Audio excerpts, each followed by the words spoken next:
back on unhealthy coping mechanisms, like going to your goon cave every single day. What if I told you there was one thing that would do that? And you'd be like, yeah, sign me up. What supplement is it? Is it a course? Is it meditation? It's not meditation. It's not journaling. It's not therapy. It's actually being nice to other human beings. And the mechanism of this is fascinating. So if you give someone, this is a really cool study, if you boost someone's serotonin transmission, they become more empathic. And the reverse is also true, that when we become more empathic, our serotonergic circuitry actually gets buffed, which is why we see that people who are empathic have lower levels of depression and anxiety. And what is the treatment that we use for depression and anxiety? It's giving people selective serotonin reuptake inhibitors. We basically boost their serotonin transmission. What a lot of people do in quiet quitting is they recognize that additional effort is not rewarded. So what used to happen is, okay, like there are 4 employees, and if you work hard, you will get promoted. And so then the default became everyone is working hard, but you still only get one person who's promoted. And so over time, what that sort of means is there's this interesting pressure where it creates like almost like a game theory kind of situation where I have to work harder than all of my colleagues in order to get promoted. But the harder my colleagues work, the harder I have to work to outpace them. So this system was happening. And then employers realized everyone is working way harder than they are paid for. Then what started happening is I think employees started taking this for granted. So now we started getting things like unpaid internships or really lowball salaries. And employers started to think like, oh, we can just lowball the fuck out of people because this is now the standard. That happened so much that employers started taking this for granted. It's not even going above is no longer going above. Going above has become the norm. So the number one thing that correlates with male suicide is not depression. And this is super scary. There's one study I saw recently that suggests that 50% of men who kill themselves have no history or evidence of mental illness. I believe the statistic in my clinical practice because I know what depression looks like. I know what bipolar disorder looks like. And half the men that I've worked with, at least, are not actually mentally ill. See, mental illness means a pathology of the mind, which means that the mind is malfunctioning. Most of the suicidal men that I work with, their mind isn't malfunctioning. They genuinely have a life that is no longer worth living. They're looking at things and objectively realizing that there's no way out of this situation. So they turn to suicide. So I know it's kind of like a very controversial statement, but I think that's what my clinical practice has shown, and there's some research to even back that up. So if we sort of look at what's going on with men, they have nowhere to turn to, and the number one thing that correlates with it is not mental illness, but is a sense of thwarted belongingness. But basically what happens is what causes people to kill themselves is they try to connect with others and they get rejected. Right now, like so many people are taking advantage of these like traditional work environments. And as more people take advantage of it, we have a generation of people who are just checking out. They're like, this doesn't work for me. Like, this is not worth it. You know, if you look at things like, wages, like for example, teacher wages. So teacher wages have not kept up with inflation at all. And then on top of that, we have this like growing technological crisis where kids are becoming more dysregulated than they've ever been. We also have all kinds of like fear of lawsuits. So teachers cannot discipline kids. And so we're seeing an absolute collapse. I don't know if like people are seeing it like economically, but I'm seeing it on the level of like teachers who are burnt out and like students who are really struggling, like parents come to no one knows what to do, and like the school systems in the United States are getting absolutely screwed. So I think what we're seeing is a whole-scale failure of our traditional institutions. This becomes a self-fulfilling prophecy. If I go into a job interview and I feel a lack of confidence, if I believe I'm a loser, then I'm not going to get a job. You used to go to clubs and buy bottles of champagnes and thought that you were a loser, didn't end up where you want to go. So this is what a lot of people don't understand. Everyone's focused on productivity. But the single most important thing that will determine your future is your sense of who you are. And that's not like some, spiritual, get connected with you. This is like in science, right? If you believe you're a loser, the empathic circuit of other people's brains will detect that in you, and it will treat you like a loser. You carry who you are with you. That's why you get into failed relationship number 1, failed relationship number 2, failed relationship number 3, until you changed. And when you change, your sense of identity changes, then your future will change.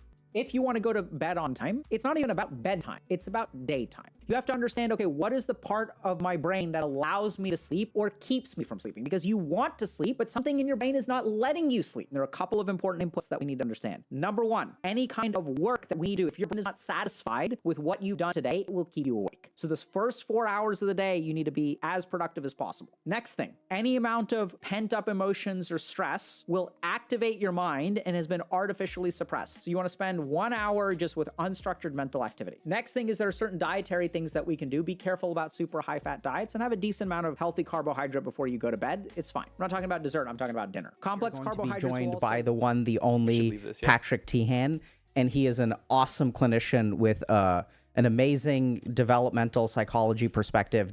Deals a lot with childhood trauma related issues and helps people understand if something happened to you when you were a kid, um, how does that shape you as an adult? What are the patterns that certain kinds of childhood trauma or childhood experiences, how will that shape your behavior, shape your thinking, and how will that show up as you try to connect with other people as an adult? So like, I absolutely love this perspective. It's one that I did not get fantastic training on, or it's not that the people weren't good. It's just I chose to spend my time on other things. So super excited about that conversation, and he will not be dispensing any medical advice as well.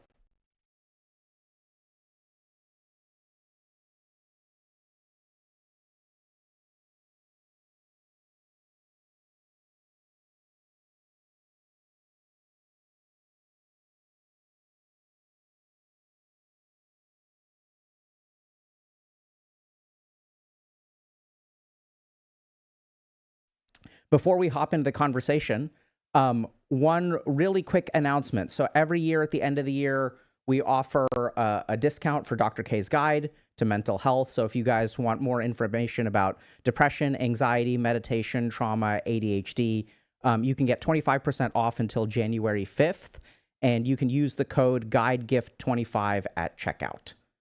So we're going to hop right in. Because I'm excited for this conversation, and let's get started, chat. Hello. Hello. Welcome, my friend. How are you? I'm doing live. well. This is we're live, dude. We're here. Yeah. So I guess I know you make videos on YouTube. So I guess you don't do a whole lot of live streaming, huh? I do it occasionally. Like I'll do it like it. I don't do it enough. I kind of want to do it more. Like a lot of my content is I'll spend 3 days writing an outline, but it's a bit isolative. Like I don't really kind of feel connected. Like for the past year, I've had this drive in me to kind of just like, I just want to get on a mic and shoot the shit with people. And that's what's kind of missing. But to answer your question, I don't do a lot of lives, but if I remember correctly, don't you have like a community where you guys sometimes will do like Zoom meetings and stuff like that for people who want, more I guess kind of in-depth understanding of some of the stuff that you talk about on your YouTube. Okay. So, and that's live, but it's not like live streaming. Yes. Yeah. That's awesome. No, but it's not like a conversation. I'm more answering their questions that they're asking about inner child work, childhood trauma, current triggers, relationship dynamics. Yeah. That's great. That's just kind of more of me just like yapping away. Yeah. And then we have like an open kind of Q&A floor at the end. But yeah. Okay, cool. Yeah, so that's awesome because I don't understand a lot of that stuff. So like this concept of inner child work is something that is, I mean, I understand it intellectually to a certain degree. I understand it academically to a certain degree. Yes. But it is something that I suppose I've stumbled into a little bit with my patients, but that's the kind of stuff that I would love to learn about. Where should we start? What do you want to talk about today, Patrick?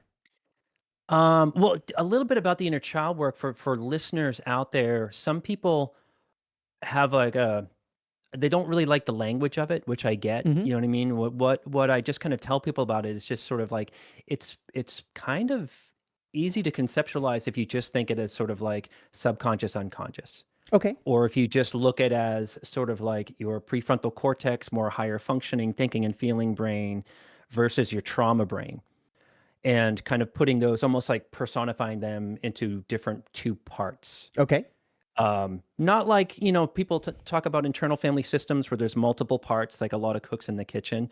This is just really two parts, but our inner child can show up at different ages. Okay. So there's that, just like when people hear inner child work, they're just like, oh, this is just, yeah. So I don't like that language. Are you okay if we kind of like dive in starting there? Take it wherever you want. I'm just happy to be here. Yeah, me too. So let's start with this. So you're kind of saying, okay, there's like two parts, so there's like an inner child, unconscious, subconscious. Can you just explain to me a little bit about how those two pieces interact, maybe why there are two pieces to begin with? Sure. I helped a friend understand this in a way that if you think about it like this, like if you're about to go on a date, okay, I would say that your prefrontal cortex, your consciousness, or your inner adult is the part of you that does the texting, does the footwork, gets to the coffee shop, make sure you have cash in the wallet. It's a very functional kind of a thing. But your inner child is the part of you that doesn't want to go because you worry that you're not going to be liked. Mm. So it's a more vulnerable kind of part of us. So, and it's it's always kind of with us. Like me showing up on this thing today is I'm kind of saying my inner child is really excited to talk about gaming or comic books or stuff like that. And then my inner adult is a little bit like, well, remember, you kind of have to show up as a clinician as well. Okay. So it's a part that there's a lot, it's not just like totally unconscious content that we're not aware of. It's just really kind of our wants and feelings. It's also when we think about it in relational conflict. Sorry if I'm going on too long, but No, the not at part all, of bro. us, the inner child who might want to get a little bit nasty in a fight or really avoidant in the fight, that's the part of us that kind of jumps out and kind of takes over when we're upset, Okay. as opposed to our inner adult later is going like, oh, that probably wasn't a cool thing to say, to just like what I just did there. So So, multiple scenarios of how that looks. so I'm noticing that I'm sort of trying to map on your concept to my understanding. So I'm going to kind of repeat back what I sort of the way I Sure. heard it. And if that's, I'd love to hear if I'm kind of like on the right track or not. But so a couple things popped into my mind. One is sort of this idea of like the Freudian id, right? So that we have like this sort of, we have the superego, which is like our morality, our judgment, our more frontal lobe kind of function, and then we have these primitive impulses, the inner child that wants to get nasty in a fight, the part of us that maybe gets excited. So we have these wants, these desires, these impulses, and then we have our executive function sort of laying at the top. And so the way I'm hearing you kind of describe inner child is maybe a little bit more amygdala, a little bit more emotional, a little bit more impulsive.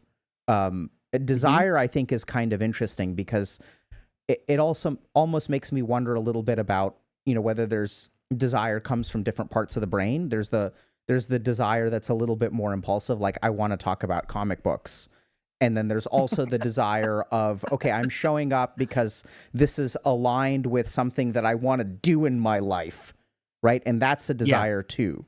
And so I'm sort of appreciating that maybe when we think about desire, that's not really one thing. It's actually like two things that come from two different places. Yes. And it's kind of a soup of stuff in a way that it's not pathological or anything like that, that I want to talk about comic books Yeah. or that I'm worried about setting a boundary with my boss. Do you know what I mean? Like, Yeah. it's just kind of, it really depends. There is also really basic desires. Like we have desires, we have the biological stuff about wanting to, just like make a partnership and whatever. So there's a lot kind of going on with it. But what clears it up for people is our history. Okay. Is really what the work that I do is like family of origin, childhood trauma. Yeah. So let's just use it as like, I need to set a boundary with my boss. I can't be working 70 hours a week when I signed up for 40.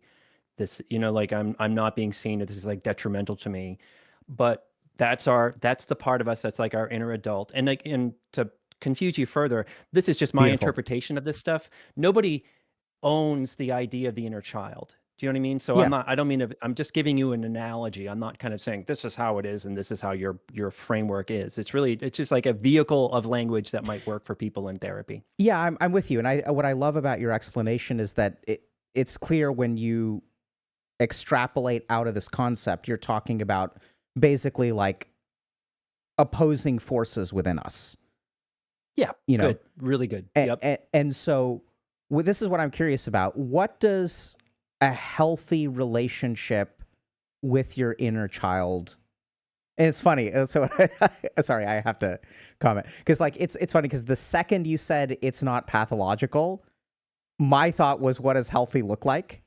Like I was like thinking that as those words came out of your mouth. So I was just thinking, like it's we're sort of on the same wavelength. But so what is a healthy, like what are we shooting for? How does someone know that they don't have a problem with this? Beautiful question. Yeah.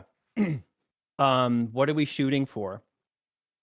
My mentor, Amanda Curtin, who came up with this system of childhood trauma work in a group modality called the relationship recovery process, she calls inner child work, it's really like parenting a real kid. Hmm. So in many ways, that work is a lot of developmental do-over. And really the end result, how I would kind of frame it, and this is kind of getting heady here, is that um, you mentioned those two conflicting parts. I think when someone has done a lot of work on themselves, they're more integrated and they're not so conflicted. In other words, like watching your videos, I love your content so much because it's like it's really kind of like in a way of how do I live a better life? How do I get to bed on time? How do I stop playing video games and all the time, or how do I be my best self or whatever? For the listener out there, if you live your life in a way that you want to go left, and there's something in you that takes you right, that's another framework for the inner child.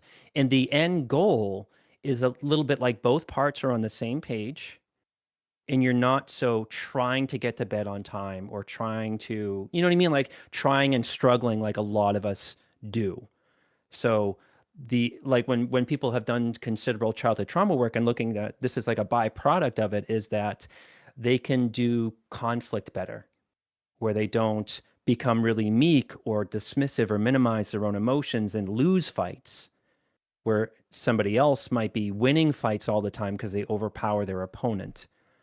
So another thing that complicates this is like whether the individual is aware that they're conflicted, because some people aren't. Some people are just in the thing that isn't good for them, if that makes any sense. Yeah. So that's interesting. So I'm what I'm kind of hearing is you use the word integration, and I'm thinking about a lot of common problems. The way that this kind of shows up is lack of follow through. Perfect. Yep. And so I think a lot about patients that I've had that I like this idea of you want to turn the wheel right, someone else wants to turn the wheel left, but I think practically what this looks like is first you turn right and then you wake up tomorrow and you turn left. I do want to major in this thing. I really want to major in art. I don't want to major in mechanical engineering. And then you wake up the next day and it's like, I am going to major in mechanical engineering. Majoring in art history is insane. So I see when you're sort of talking about some of this internal conflict. I see that a lot with my patients. It's interesting. I've never sort of conceptualized it this way because I wasn't familiar with that framework, but sort of still understanding. I do a lot of work with ambivalence. So I do a lot of addiction work and a lot of work on motivational interviewing and things like that, and understanding that internal conflict is like part of the baseline. And the other really exciting stuff for me is that we'll sort of start with that work, but I think especially with addiction work, there's, for some reason, it's not super clear to me, there's been a lot of spiritual efficacy. So if you look at a lot of the traditions that succeed in helping people overcome addictions, spirituality kind of squeezed in there somewhat. So eventually what we'll try to do is also, it's interesting because you use the word integrate, which I think makes perfect sense psychologically. I would almost say like annihilate, like we try to actually get rid of both voices and you sort of end up in the same way, right? Which is a lack of conflict. Which is maybe a little bit more academic, but so that's really fascinating. So basically the way that it looks is we're less internally conflicted, but you also mentioned this aspect of lack of awareness, and I know I've been being a bit tangential. So that's okay. I mean, do you want to jump in and talk about something in particular? Otherwise, I was going to ask a little bit about how does someone know whether they're at peace or whether there's internal conflict that they're unaware of. Right. Laughing maniacally, like all those guru things that I've watched. Like, what's the guy's name? Ram Dass just popped up in my mind. Like when you watch videos of him, he's always just like, be careful that you're not doing some weird head trip and you think you're peaceful, but it's just your ego telling you that, but that just popped in there. And I was also thinking we had a quick tech check just to fill everyone in, but I was telling Patrick, I was like, yeah, I think I went through a midlife crisis and I think I'm done with it. And then we both laughed, right? So maybe I'm not, who knows? So how do you know whether, there's undiagnosed internal conflict or suppressed internal conflict, or you are at peace? I I think where it gets dangerous is maybe where someone confuses peace for something like resignation.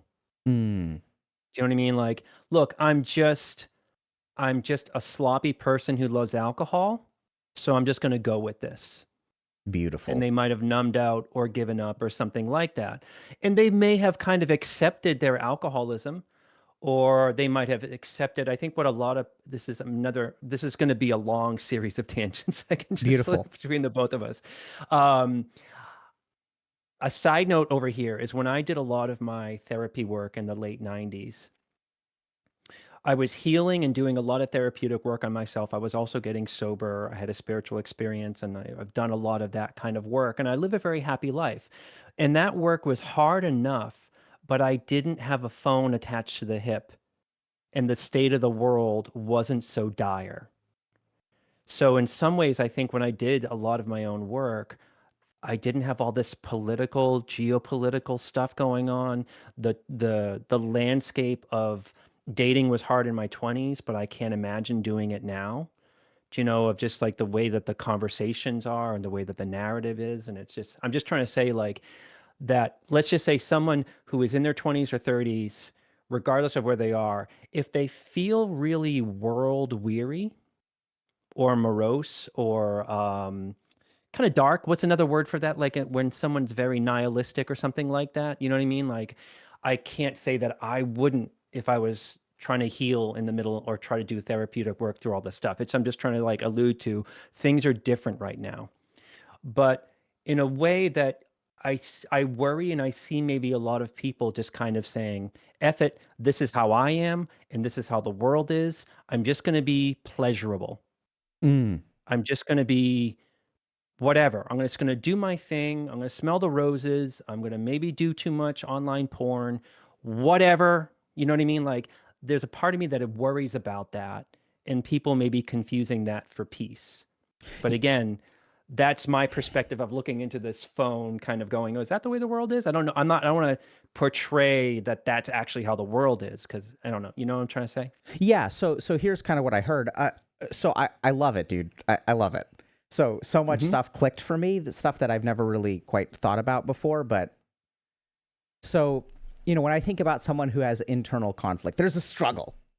Like you wake up every day and speaking of phones, you're like, man, I spend 6 hours a day on my phone. I should spend less hours a day. Like first hour of the day, I'm not going to use technology. And, you wake up and you have all these like aspirations. Like I'm going to use my phone less. I'm going to start exercising a little bit more. I'm going to touch grass. I'm going to start dating a different kind of person, or I'm going to do something about my loneliness. And I work from now on. From now on, right? From now on. Perfect from now on. And I work with so many people who will oscillate between social anxiety and intense loneliness. And so there's this conflict. And then I love this because the interesting thing is that, if you look at on the surface, peace and resignation, they're going to look the same. In both cases, there's an absence of conflict. Yep. Right? But the absence of conflict can be because there's some kind of integration or because you've given up. And one of the hardest things, and I'm seeing this more and more and more, is people who have almost, I can't tell if they were traumatized into this or they essentially rolled with the punches, but they have trained themselves to stop wanting. Oh, yeah. Right? So and I love, you kind of touched on this idea of pleasure. So it's like peace, fulfillment, and happiness. We've given up on those concepts because there is geopolitical strife, because the world is getting harder. and Right. instead I'm going to just try to extract what enjoyment I can from this life. Yeah, and I think what I was saying earlier, I love the conversation. I love what you're sort of saying is I think that things are so wacky right now in the world that I don't necessarily blame people for getting to Yeah. that place. You know, like I was saying, when I was doing my work as like a young person in my 20s, and I was luckily to find a really good therapist, is I didn't have all that extra noise. Do you know what I mean? Like the worst it got was like the Clinton scandal that all of us were so laughable and removed from. Do you know what I mean? There Mhm. wasn't just like, and I'm not sort of saying, I don't mean to make it political. It's just like we also weren't, everybody is attached to each other at the hip in a way. Like I can go on my phone and understand that someone's really pissed off in Ohio about something and I don't know them, Yeah. like, so it's an odd time, but yes, what you said. So I mean, I have a particular idea about this, but I feel like asking a question instead of sharing it. So I'm Sure. curious, what do you see? So fair enough that there's resignation and Mhm. there's peace, and those are not the same thing.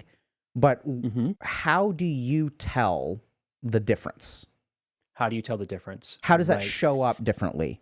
And I mean, I have my own answer if that's, I'm asking you a bunch of questions. This is one of the ones that I was kind of thinking about, but I'd love to hear your take. Yeah, how do you know is I think you'll know when eventually that you realize that nihilism doesn't work or pleasure doesn't work. And I'm not sort of, I don't want to create a story that everyone's out there just giving up and hedonistic or something like that. But I think that people face like, you're struggling to find a relationship, you can't afford a house, you're working 2 jobs, everything feels dark. There's that thing over here. But in terms of how do you know if you're on what Ram Dass would call a egoic head trip, telling yourself you found peace when you're not, I think it comes down to almost a litmus test of like, I'm really big on intimacy. Is I think that peace and fulfillment actually, I think for me personally, comes from a healthy, intimate relationship with somebody, because I feel like that's the final frontier of a human's growth, is that kind Mm. of connection and intimacy with somebody. Do you know what I mean?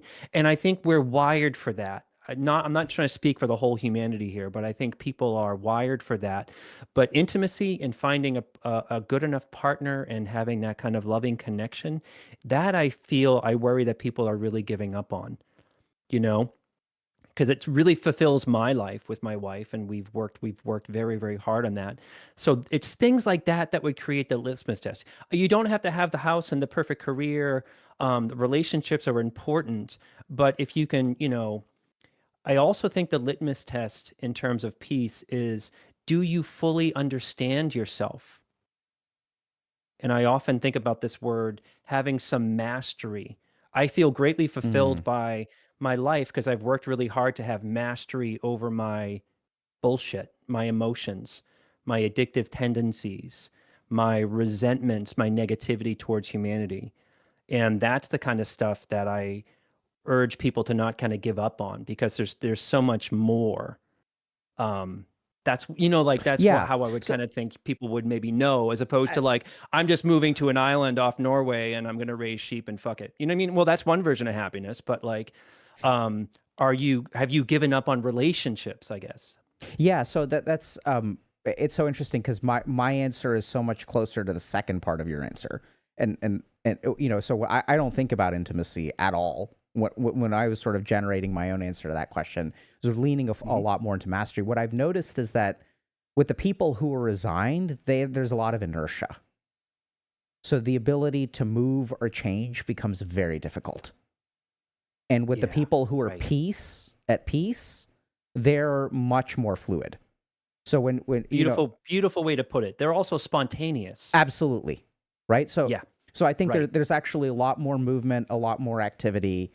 Um, and I'm trying to think about kind of a good analogy, but it's sort of like, when you're contented with what you've eaten and someone offers you dessert, you can be like, yeah, sure, I can have a piece, or if the dessert runs out, you're okay. There's a lot of flexibility and fluidity with the way that you respond Yep. to your environment. But when people have resigned themselves in a particular way, there's some kind of rejection. there's a lot of inertia. It's hard to get people to actually change at all. They just feel super inert. Yeah. And they probably need what my mentor would say. They might need some small kind of victory. And they might just need to feel a little bit connected to somebody or something, not totally an outside kind of a thing, but a victory like sort of, I don't know, leaving a really like shitty job that's beneath you and doing that. You know what I mean? But somehow, how do we get that person from that level of stuckness, lack of inertia, lack of spontaneity? You know, I don't want to make it to be a judgment or a shaming thing like that person's given up. Do you know what I mean? Because I lived in this headspace, lack of inertia, lack of spontaneity, very, very stuck. Um, how to get one from that lack of inertia to a small victory in the beginning of doing some work with them, is I think they need like a little bit of love, a little bit of encouragement, but also related to the work that I do is that I really help people put the pieces together around, especially if they grew up in difficulty, dysfunction, and childhood trauma. How does the lack of inertia be related to your family system of origin? You know, and there's a million ways to Sunday about how that can happen, but figuring that out can help somebody get unstuck as well. Yeah, I love that. So I've noticed you've mentioned your own journey a couple of times. So I'm a bit curious. Like, so I'm personally curious, but I also know self-disclosure can be what's Sure. the right word? Something that should be done carefully. So do you feel comfortable sharing a little bit about what your Yes. journey is? Okay. Yeah, I'm really open about it as a way where I'm kind of half and half in two worlds. I am a clinician, but I'm also a childhood trauma survivor. So the clinical world or the mental health world, I get the boundaries and I get good disclosure and I get all that. But I feel like to the most of people, I think people feel connected to you because they get us, you come across as you are. Do you know what I mean? And it's not, we're not. I just think it's just, I think that people don't feel safe and comfortable from hearing from a clinician from the mountaintop, from an academic mountaintop. So I've just, I have to be careful though. In my work when I was running groups, I would disclose there with it, but in terms of I do disclose a lot, but as a teaching moment. Sure. Do you know what I mean? Yeah. In that way. So you can ask me anything. Yeah. So about just my, can you? stuff I already talk about. Yeah. So I mean, can you just tell us a little bit about? You say you're a childhood trauma survivor. What does that mean? What was the environment you grew up in?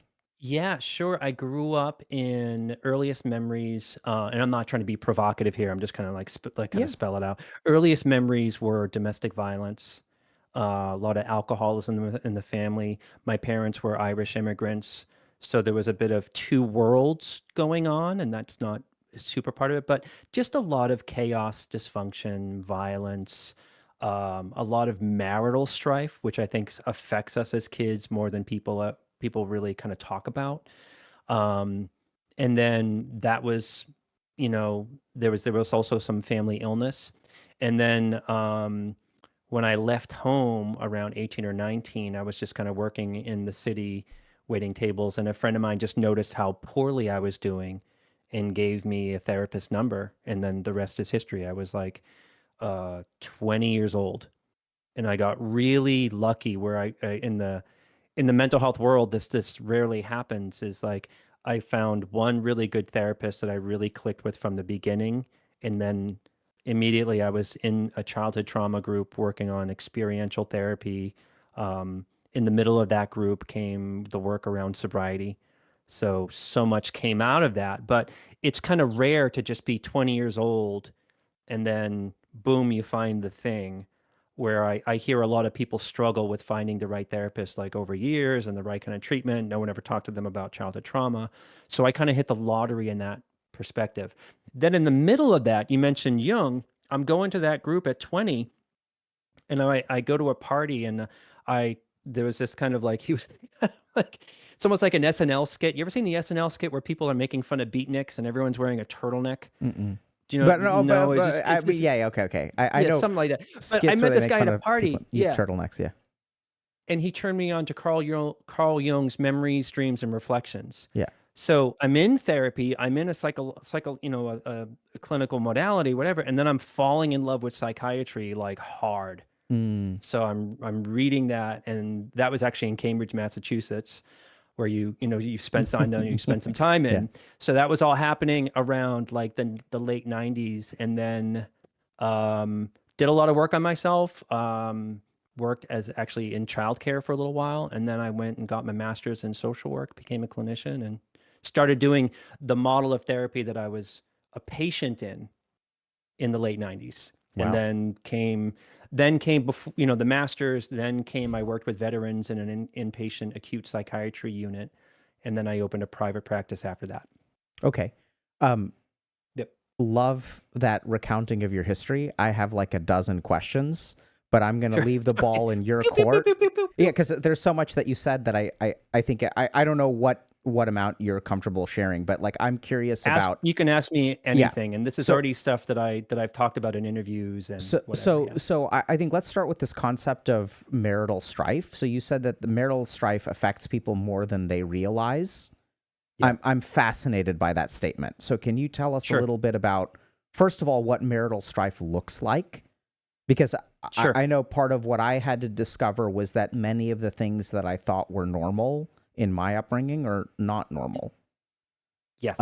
And so what does that even look like? And I also love that statement of people don't realize how much it affects them, because I think we have a conception that we have a conception of like a trauma survivor, which means that something happened to you, right? But even witnessing in some ways will activate your nervous system and shape the way that you get wired to be more in a sympathetic nervous system kind of space. So can you tell us a little bit about what marital strife looked like in your home, and how does that shape people? Yeah. Really good question. Couple things. When people hear childhood trauma, I think people still, their brain goes to, I don't have that because I wasn't chained to a Exactly. basement boiler and Yep. fed Yep. cat food, and horrific stuff didn't happen to me. It doesn't have to be that. You can come from what I call what my mentor calls a tricky family. You could grow up in affluence. You can grow up in a performative family. But just being a little boy and witnessing how unhappy your dad or your mom is in their relationship, I'm not saying that that's loud, super loud, chaotic childhood trauma, but that stuff becomes our blueprint for our intimacy. So marital strife can look like physical violence. Most often than not, it looks like a power struggle. Love this stuff, dude. And that Say more. power struggle is sort of, one person is a provider who calls the shots, one person is second fiddle. One person is kind of loud and a little bit abusive. The other person is a bit of like another one of the abused children and not their own person. Mm. So there's many different variations of it. I often love this guy named Irvin Yalom, Mm. talks a lot about group psychotherapy. Yeah. He's just a wonderful, wonderful clinician that I don't think we read enough about. I'll never forget this term in this sentence when he wrote this treatise on group psychotherapy, and he said, most people are not experiencing mutually satisfying relationships. And just mutually satisfying has stayed with me in my head for like the last 15 years. And thinking about the kind of households that we grew up in, or our parents' marriage, if you look at your parents and you found that there was reciprocity and equality and a back and forth, and literally, did they enjoy each other? That's what I'm thinking about when we think about that kind of marital strife kind of stuff. It can be loud or it can be really kind of quiet. But the work that we do about it is, it becomes the blueprint of what we can act out unconsciously from the inner child in a relationship. It can become the thing that we absolutely avoid, and it could be sabotaging us. Like, I never want to get into a relationship where I Mm. feel entrapped. I don't want to end up like my dad, where my mom had an undiagnosed mental health condition and he was a very codependent, passive man. I am never going to be that person in my life. Which is good to make that decision to never be that person in your life. but it's a strategy that always kind of ends in a bit of tragedy. Like in a way, like I'm not going to be a very codependent, meek male because my father was. I'm going to become something else, but it's a compensation Yeah.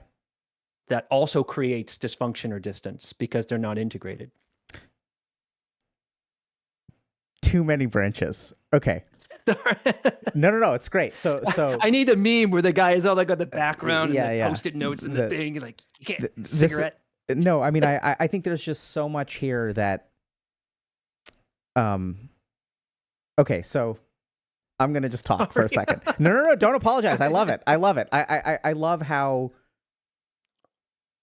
I feel woken up, like my neurons are connecting in a way that I really miss. And I think it's interesting, just my experience of this conversation so far is that, you know, when I was surrounded by competent clinicians, I wasn't a competent clinician. So going back to Cambridge and stuff like that, right? So like when I was thinking about you know, like right. during your education. So when I was in residency and I had really solid supervision and mentorship, and then I kind of started doing this whole thing. And I still have, you know, I interact with clinicians, but I don't. I remember I was part of this, you know, like psychotherapy program. So like once a month we would get together for 4 or 5 hours at one of the faculty's houses. And there'd be like wine and cheese and dinner, and we would sit around and talk about case reports and explore, like read papers and things like that. And it was beautiful. And I didn't have the clinical experience at the time. I was like a second-year resident or third-year resident. I'd done maybe a couple hundred hours of psychotherapy, but now, you know, it's way more. So a couple of things that I really like about what you said is this concept of like avoid too hard, right? So it's kind of interesting because when you see marital strife in the household, you kind of go one of two ways. Either it becomes unconscious programming. And this is where I had kind of an internal breakthrough of my understanding of trauma when I realized that trauma is not a pathology, it's an adaptation. It's not something actually going wrong, right? It's actually like your brain and body trying to survive certain circumstances. Yes, and I would also like to throw in that word conditioning in there. So it's like it doesn't. They're similar. They're in the same ballpark, but they're different. Like if you've ever dated somebody that came from a family of yellers, that's when tension or whatever. There's just yelling, and if you didn't kind of grow up like that, you know what I mean. The person who's yelling, they are conditioned to think that that's normal. Absolutely. You know, and then some people might come from that same family and like I'm never going to yell, but then they become voiceless. Yeah. So that I see that same thing where either it becomes an unconscious conditioning that you then do, right? This is what people do. Love means yelling, and love means escalated voices.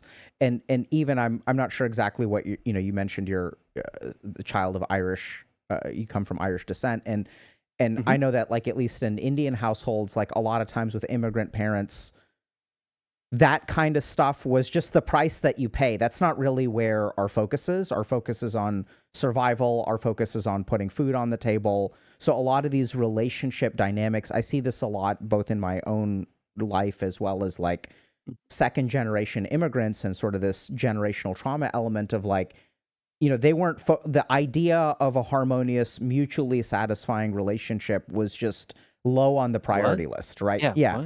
It's about survival and making sure there's food on the table and making sure you get grades. So I see that some people get conditioned in this way, and it absolutely causes problems in their relationships because they mimic the way that they respond to their internal signals because they weren't taught any other way. They weren't modeled how to have a calm conversation about what you feel. The other thing that I'm glad you touched on, because I see this too, is that they swing the pendulum the other way. I'm never going to be like my dad. I'm never going to be like my mom. And what I find there that's really interesting is how often that becomes a self-fulfilling prophecy. So then there's a fork in the road for me there too. Either you overcompensate and you become voiceless because you never want to yell, right? You make a commitment to almost like an ego thing. I would use the word ego, or the Sanskrit, the Humkar, where you have this identity of who you want to be, which is yelling is wrong under all circumstances. I am never going to be a yeller. And in doing so, you make yourself voiceless. So you're kind of screwed there. Yes. Or what happens is that, this is what's subtle and scary that I've seen a lot. When you make a decision that I'm never going to be like this, it alters your perception. And even a small amount of a thing will trigger, oh no, it's happening again.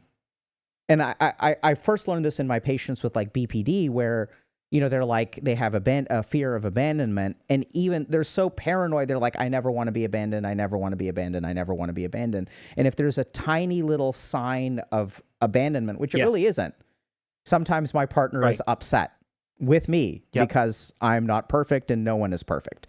But then the mind links that. And I've also seen that. I'd sort of seen that, but hearing you talk about it, I see that in relationships too, where once you vow, I'm never going to be like my mom, I'm never going to be like my dad, even the smallest amount of actually like normal behavior that is close enough to the pattern of what you saw and what you vowed you will never be, you'll run away from that. And that can actually be healthy. Like I think sometimes, and you may disagree, but I think sometimes yelling in a relationship can be okay. Yes, it's such a powerful conversation. And you're so right on about it. Let's just say someone grew up in a very chaotic, loud, emotionally abusive household. If I have somebody, you know, a client like that, they're coming back to the inner child. Their inner child is literally watching me and my tone to determine if I am safe or not. So I've triggered clients, and I still feel bad about this. A client came in and they were very happy that they bought a house, and they had a horrible childhood trauma history. And when they told me the amount of rooms and the cost of the house, I actually laughed.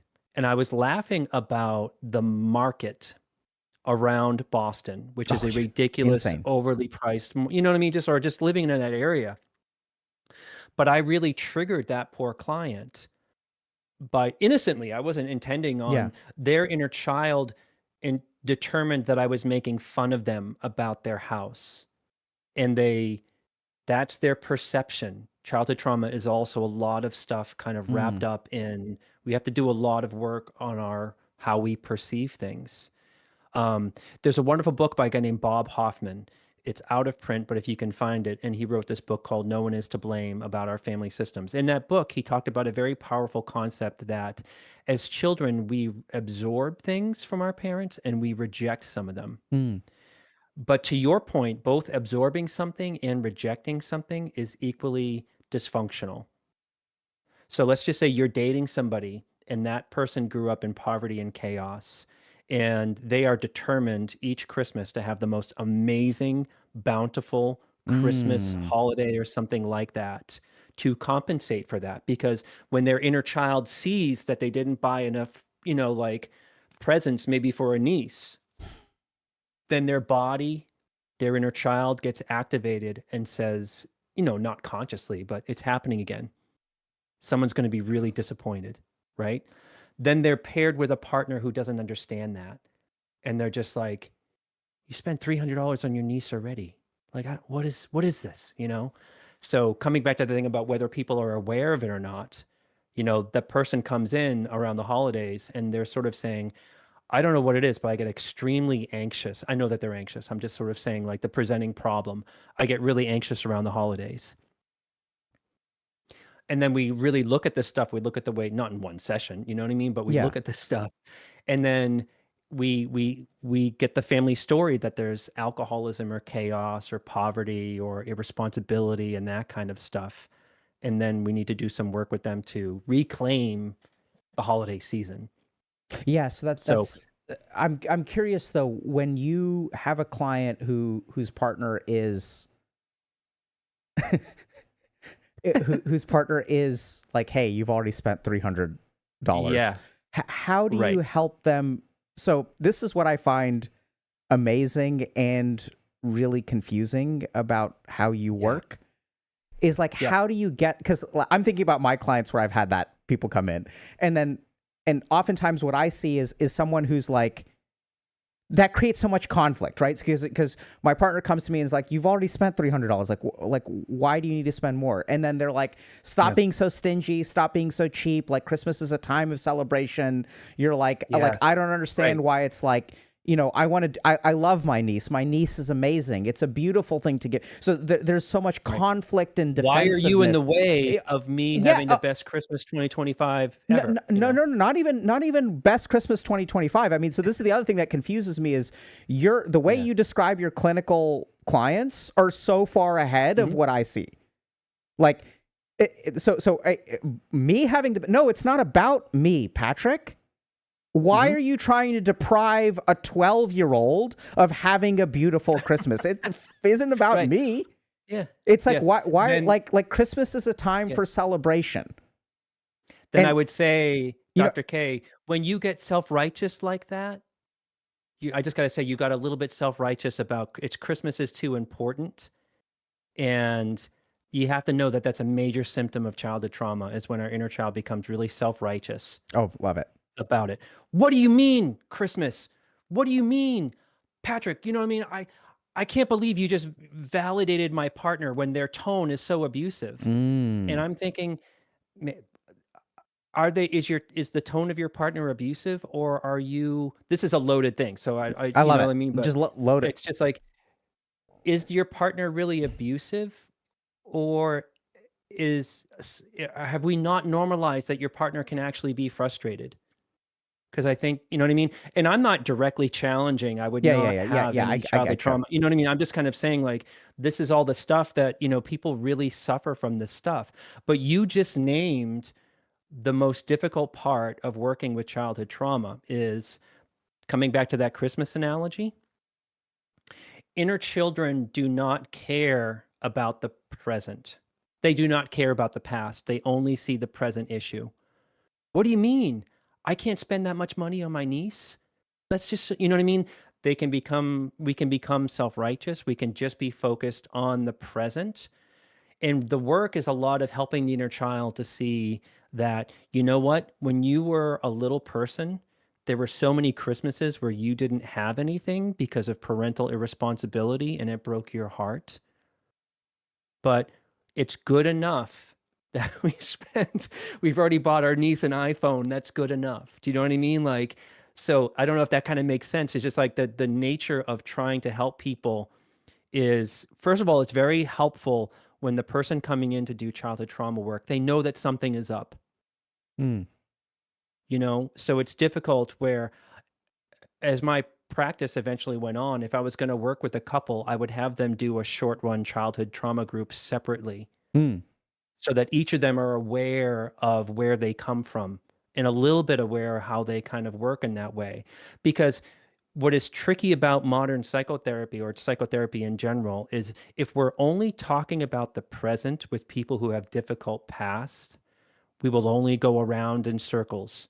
That couple session is going to be 7 sessions of why it's okay to spend more money on the niece, and not looking at the undercurrent issues. But also for the partner, they're in a tricky spot too. Love it, man. Okay, so I'm gonna leave my other 11 questions at the door. So here's, so I you've brought something out of me that I can't believe I was gonna say, and I'm glad because you basically said it. I was like, yeah, like focusing on the present and living in the present is a complete waste of time. Like I totally get that.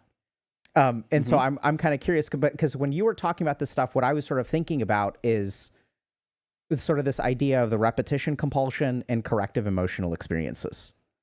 Yep. And what I see in my patients is that the problem you're trying to solve with spending more than $300 from Christmas is not actually the problem of today. Right? Because you could spend $300 at Christmas, $500 on Christmas. Like, your niece is going to have a good Christmas either way, right? Like, it's like not that, you know, it's not like you know, getting this, like, sure, they're going to have more fun, but if you really like quantify the amount of happiness they get, it's not drastic. And then the real problem with that is that even if you do 300 or you do 500, Next Christmas rolls around, you're going to want to do the same thing. Right? Yeah. It's never going to be enough. Yeah. How many extravagant Christmases does it take to compensate for the wound of having an insufficient... Doesn't matter. It doesn't matter, exactly. So focusing That on the niece, present... that niece who's 15 years old is now 55 years old, and they're still getting a new iPhone every year. Right? Because you are using this behavior to satisfy some kind of emotional wound, but it doesn't really work. Right. And this is something that, you know, one of the things that I say is like, sometimes people, you know, because dating is such a mess right now, and people will ask me for guidance on dating. And I think this is one of the things that I'm the least qualified to do. It's something I try really hard to do, but I'm just not qualified. I know what you mean. Yeah. Right. Because like you, I grew up before things got really bad. Mm-hmm. And so one of the things that I've noticed that really ruins relationships is when we start to use relationships as a proxy for like fixing personal problems. So I don't have self-worth, and I'm going to enter a relationship to get self-worth from this other person. And this is going to be the source. That was me in my 20s. Okay. And so what I notice with people is like when they have these kinds of problems in their relationships, we go through kind of we're seeking these corrective emotional experiences. We were hurt in a particular way, and we're gonna try it again, and we're gonna try it again, and we're gonna try it again until we get it right.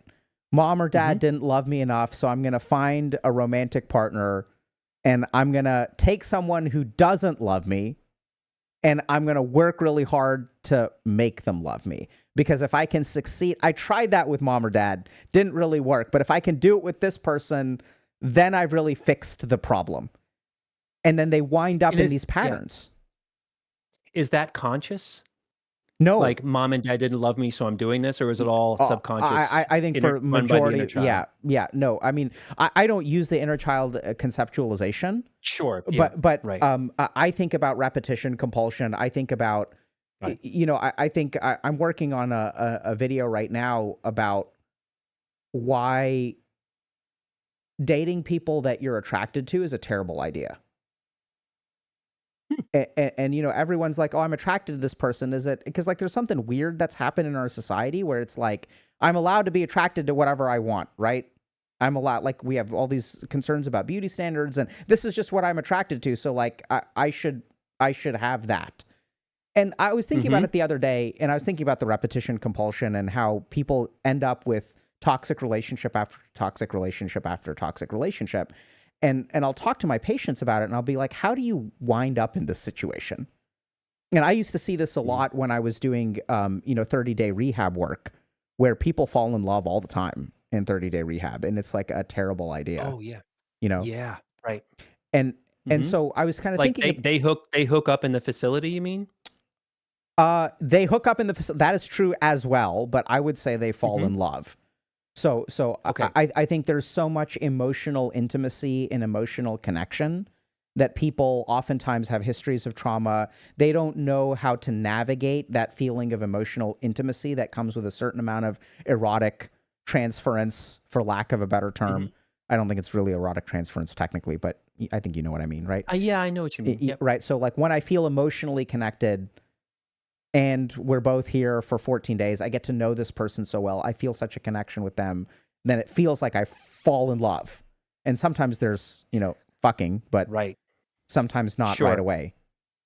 And they're also in a place of swapping out addictions. Oh yeah. You know what I mean? Like they're in a very much a place of, I need some kind of, and I'm not trying to pathologize. I mean, I'm someone who's sober since like 1999, so I'm speaking from experience of just sort of like, in those early days, there's such a bottomless pit of something in you that's you know what I mean. There's even jokes around the AA world. Have you ever heard of the term 13 stepping somebody? No. From a 12-step program.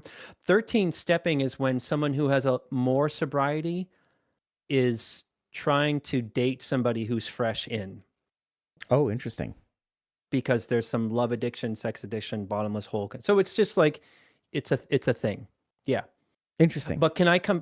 I'm Yeah. curious about what you said about keep going on the attraction. Yeah. What I mean? What is that? Yeah. So here's what I was kind of thinking. Like, if we look at our, so as I was working with patients who wind up in relationships that they are unhappy with again and again and again.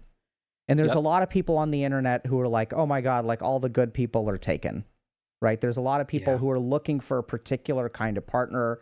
I deserve happiness in life, so I'm gonna look for this person that I'm attracted to. There's a lot of ego involved with it too, because it's like, I don't want to settle. I shouldn't have to settle. They have this concept of like, there's a good partner and there's a bad partner. That's just false. So what I run into is just thinking about it almost like from a neuroscience perspective, where if we think about, okay, what are you attracted to? Forget about dating and relationships. What am I attracted to? And is it okay to just follow my attractions and say, oh yeah, I'm entitled to happiness in life, and if my mind is attracted to this thing, I should just do it? What am I attracted to from a food standpoint? I'm attracted to cake and bacon. Does that mean that I should that it's like good for me? But no, hold on a second, Patrick. When it comes to love and relationships, that's the one place where our mind works clearly. And it's wrong about, I'm attracted to this, that's a mistake. I'm attracted to cake, that's a mistake. But when it comes to what my mind is attracted to, that's the one place where, even though my mind is wrong everywhere else, this is the one place where it's actually really right. We have similar advice. I think, if I have you right, to share a little bit, when there's an interesting bunch of interesting, so when I got to getting into therapy that young, I was in a massive developmental delay. And then I think I spent my 20s catching up and learning how to date and do that kind of a thing, where the type of person that I would date when I was at my worst is I would be attracted to women that were messy and I could take care of them. And that is a pattern that was wrapped up and rooted in my trauma. What I tell clients who are in that similar place now, I tell them, maybe date people who intimidate you. Yeah, love it. Not so much people that you're drawn into in terms of a rescue and you're trying to replicate something with a parent or some kind of family member where you're like their savior. Because the inner child will have a fantasy. If I can just date like this beautiful Instagram influencer who has the perfect life and the perfect body or whatever, then I would have somehow achieved wholeness. And then the corrective experience is my past is totally erased because I now have this thing in the world that I've, manifested or something like that. So dating someone who is intimidating, what do I mean by that? Not that they're a bully, but what I really mean by that is I needed to start going on dates with women that were healthier, that didn't need a rescue, that had a better mindset. So I'm fascinated as well about like when we become lustful and physically attracted to people, you know what I mean? We both like kind of like sort of, we've all, as humans, we've seen somebody like, oh, we're going to meet your partner. And you look at their partner and you're like, what? That doesn't line up at all. Do you know what I mean? Like their level of attraction is like this person doesn't feel like a good person to me. They have bad energy. They, just like, what is going on there? I'm kind of fascinated by that.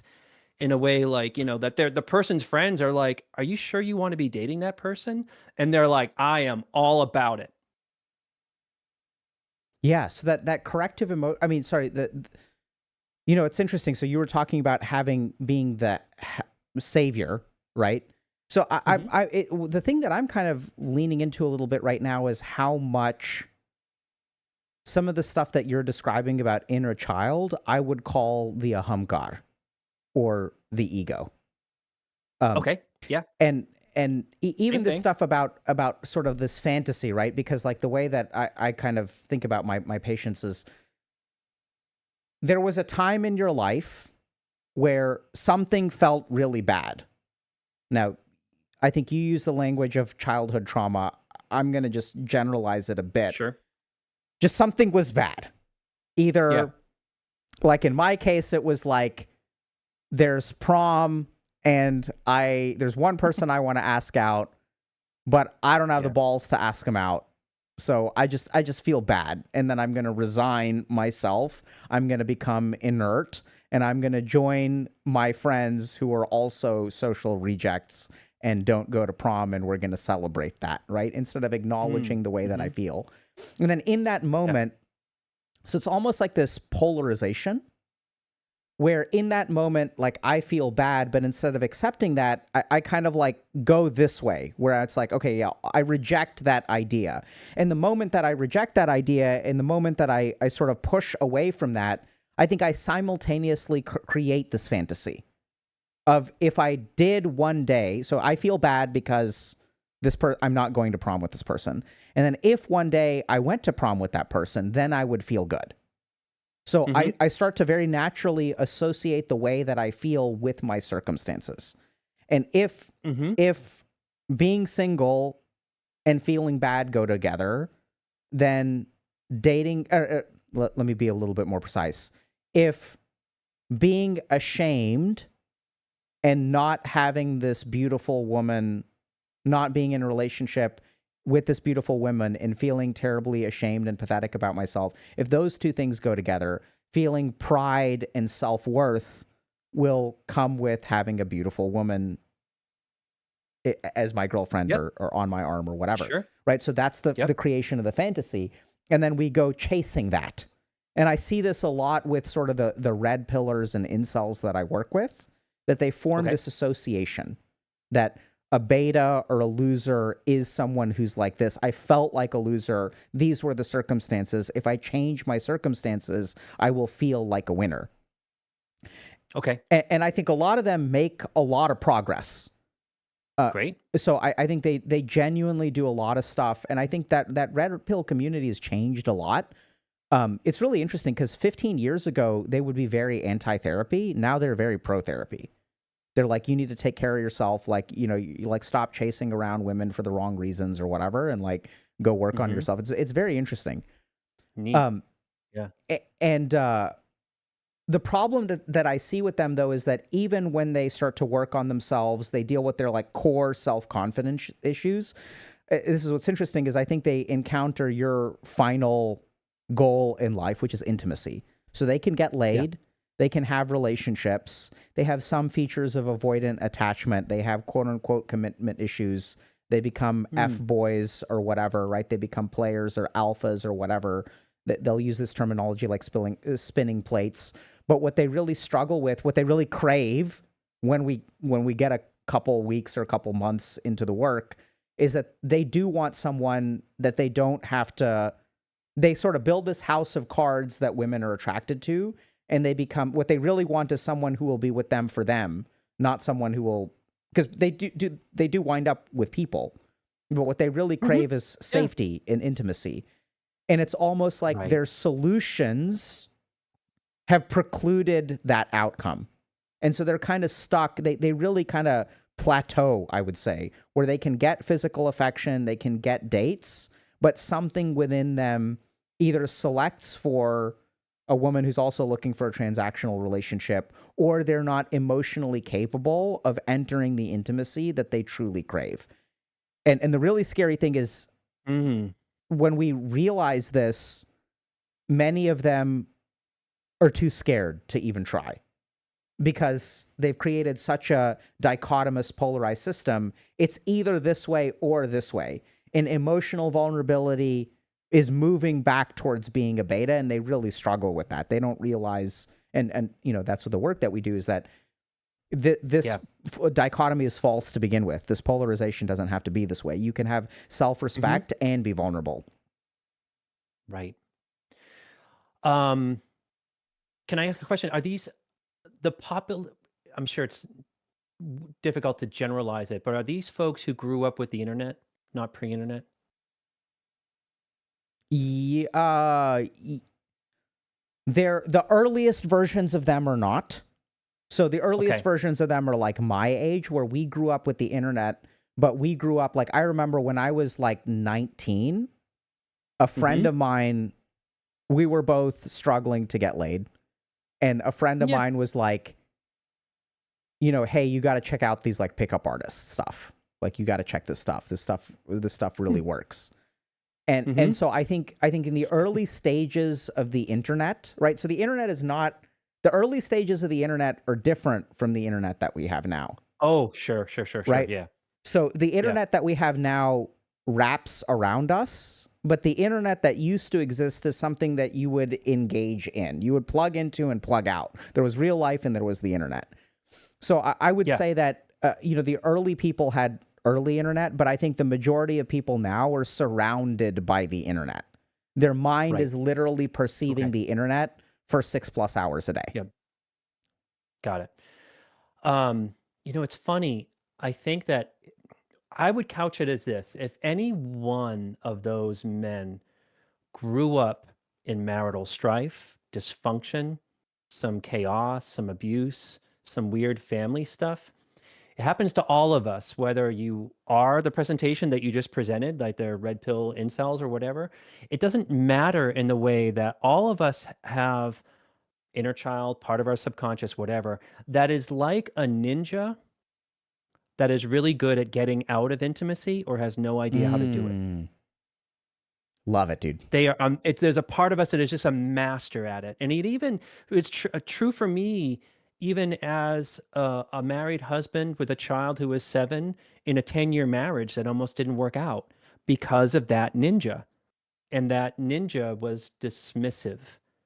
I've always been, I need a lot of downtime given the work that I do. I need a lot of personal space, but it was to a point that was very destructive in my marriage. So it's not just like poof, there's a lifetime of an adventure of trying to figure this thing out and lock in and dig in to being different in that way. And I like what you're kind of saying, like men can work on themselves. They can get themselves out of a hole. They can go on some dates. They can have some intimacy. They can have a sexual life. It's fantastic. But whether it's an incel or the complete opposite of what an incel is, opposite gender, we're all going to have that ninja in us that says to somebody, I'm not good enough, or you're not good enough, or you're triggering me, and I need a perfect experience where I can no longer be triggered by anybody, so fuck you. And there's all kinds of stuff that our inner child or subconscious or whatever, or the ego can do to sabotage that intimacy. So, but I think that if we can figure out what is that machine from our childhood that runs that intimacy stuff, then people can nail it. Yeah, so that's what I'm fascinated by. Can you tell me a little bit more about, how does the ninja develop? Where does that ninja come from? The ninja, let's come back to that. Let's come back to the lady who wants to buy presents for the niece, $300 every Christmas, chaotic alcoholic home childhood. The ninja there is the way that she is creating distance with the partner. And I don't mean it could be a he buying gifts for the present. Doesn't matter. Yeah.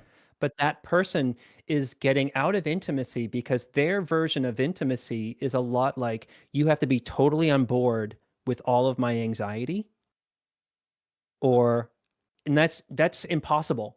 Do you know what I mean? There's a lot of stuff in the mental health world. Our partners do need to be aware of our childhood trauma history and our stuff, but I don't agree that it gets to a point that I don't think it should be enabled. So that person with the niece, the ninja is, I am on an absolute mission, which is another egoic inner child thing. I'm on a mission to make this to be the most perfect Christmas so no one is disappointed. And I will become aggressive with you if you get in the way of that happening. So it becomes kind of too much. And there's all different ways that the ninja or the machine can show up in that way. Let's just say that person, go ahead. No, go ahead.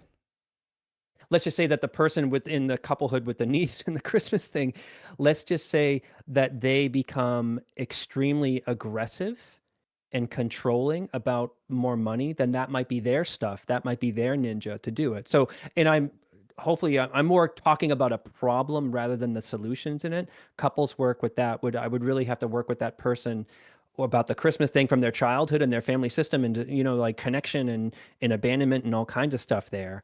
But the other person would probably have some stuff around it too. Yeah. So what I think is interesting about that example is that it was not what I was imagining you would go to, because when I think about ninja, I think deception. I don't think aggression. And I love that example precisely for that reason, right? That like I have this idea of what intimacy is, and I'm going to come at it. What I was kind of curious about, or what my mind went to, is the way we twist out of intimacy. Like, what are the barriers that we put up? And I had not thought about that aggression and self-righteousness. I'd never conceived of that. It's brilliant. As I was just thinking about the ego of, since I didn't think of it and somebody else thought of it, that must mean it's brilliant, right? The self-righteous thing is from my mentor. It's not me. So that's my, like, hey, slow down. It's not my genius. Somebody else's. Fair enough. So I'm curious, how else can the ninja, how do people avoid that intimacy in a more like dodgy way, right? Because I think a lot of this is like unconscious kind of programming, but how do they twist away from intimacy that you've seen? So one is to go on the offense, which makes sense. Beautiful. Sure. Can we couch it in terms of the incels, the red pill? Sure. Kind of crowd? Let's just say in a cisgender heteronormal kind of relationship, these are men, right? What is their resentments potentially aimed at women if they have them? Maybe some common complaints. I have so much to say. So first thing about this crowd is I'm surprised by how many of them do not have marital strife in their upbringing. So that's what I think is really scary about this. So this is where I don't know if it's my lack of competence as a clinician in not being able to explore marital strife in trauma. What I tend to find a lot, because I don't take that lens so much, but many of them, and this is what's really scary, I'll have like moms come to me and say, or sisters, and say, or wives, and say, so this is a previously healthy marriage where someone starts to go down the red pill rabbit hole. So there's a lot of good research on online radicalization, something called online drift, which is just the more time you spend on the internet, the more polarized your thinking becomes.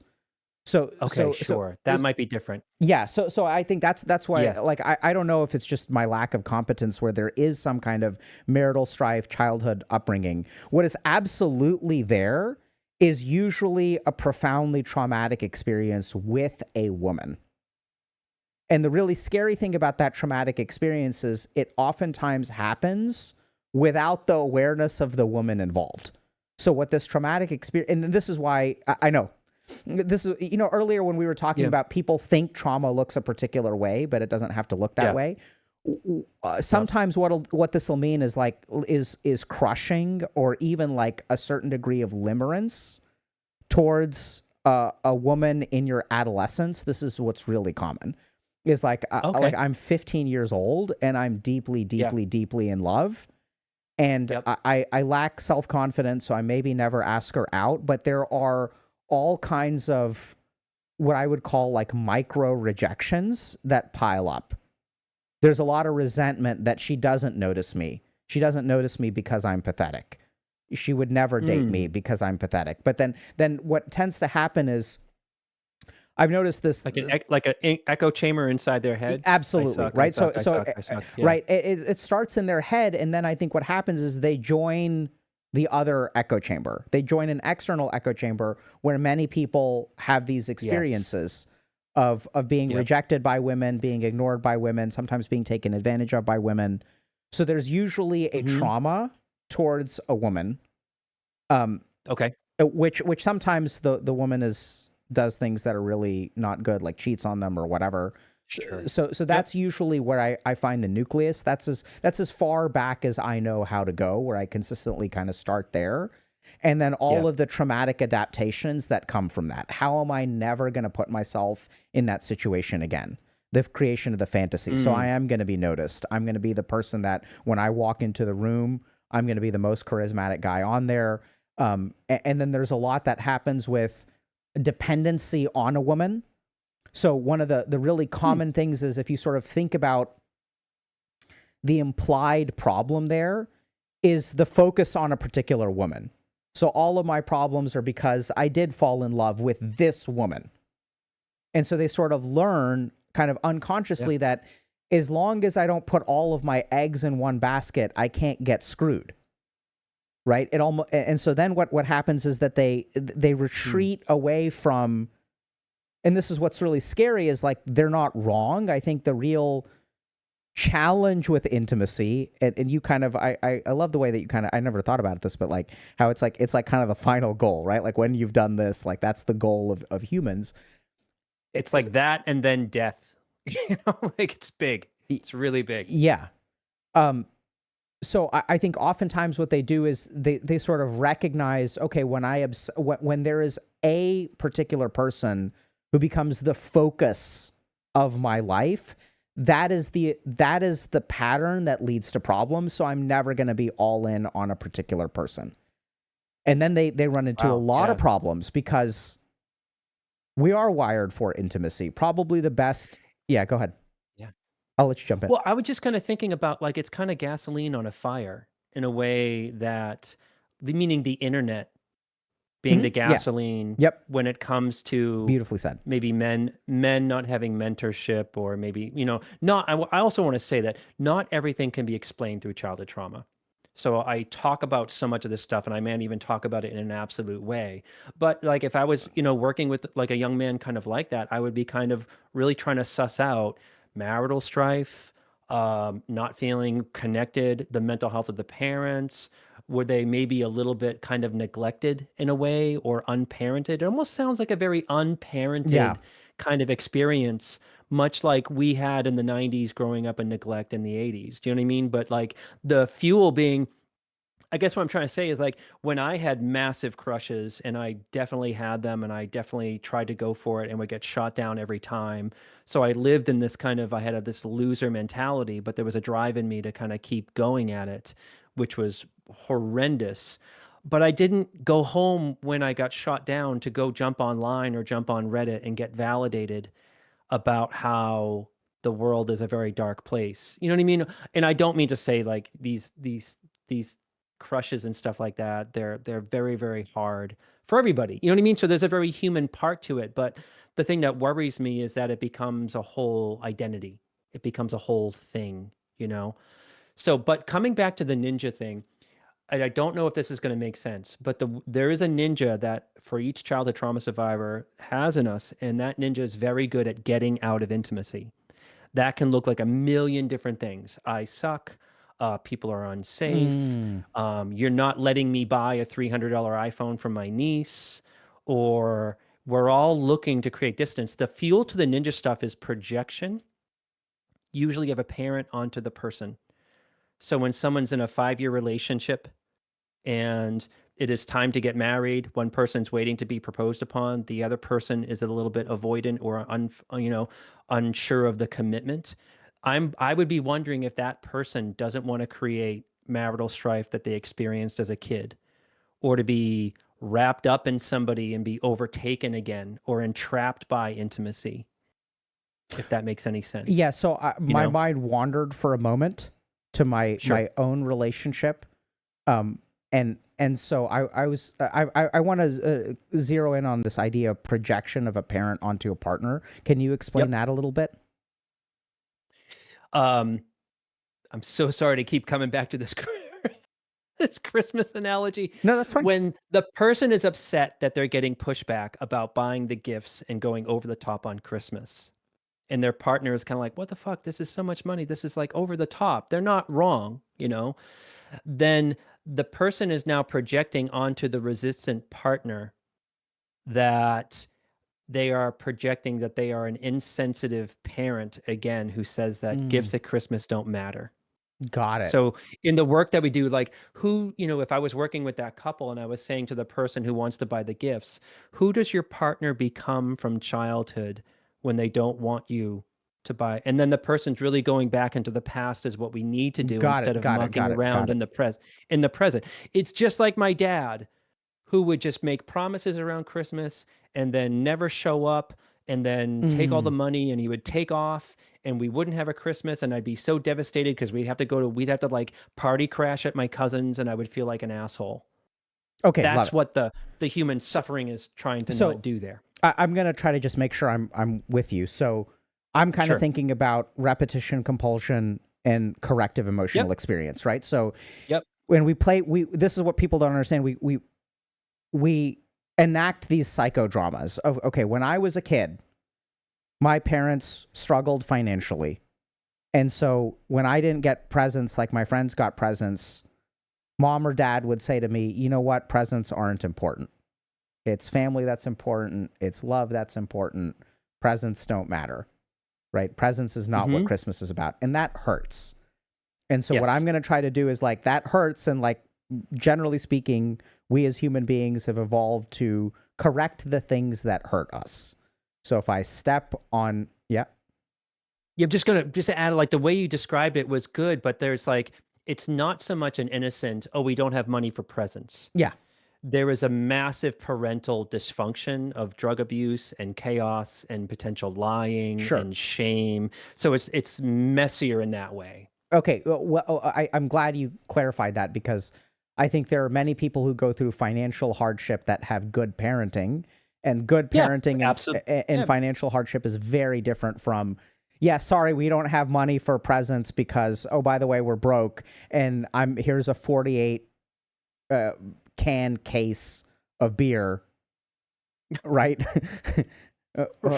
Smoke them up, Johnny. Yep. And so a great point. So there's a certain amount of dysfunction there. There's a certain amount of things that feel really hurtful to the child, but you're still going to try to, but this is the scenario. And so we're going to fix this. It's never going to be this way again.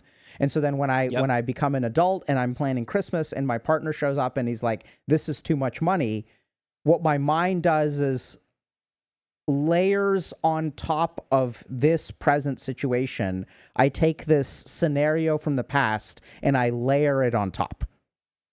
And that's kind of what I'm thinking of as projection. And then if I can fix this, right? So if I can convince my partner, if my partner can get on board with me, that will heal the psychological wound of my parents not being, quote unquote, on board with me. We can be together. Yeah. Everyone can just be happy and everything can be functional, and we're going to celebrate. It's going to be a celebration. Right. There's going to be no limitations, right? It's going to be free and bountiful. Right.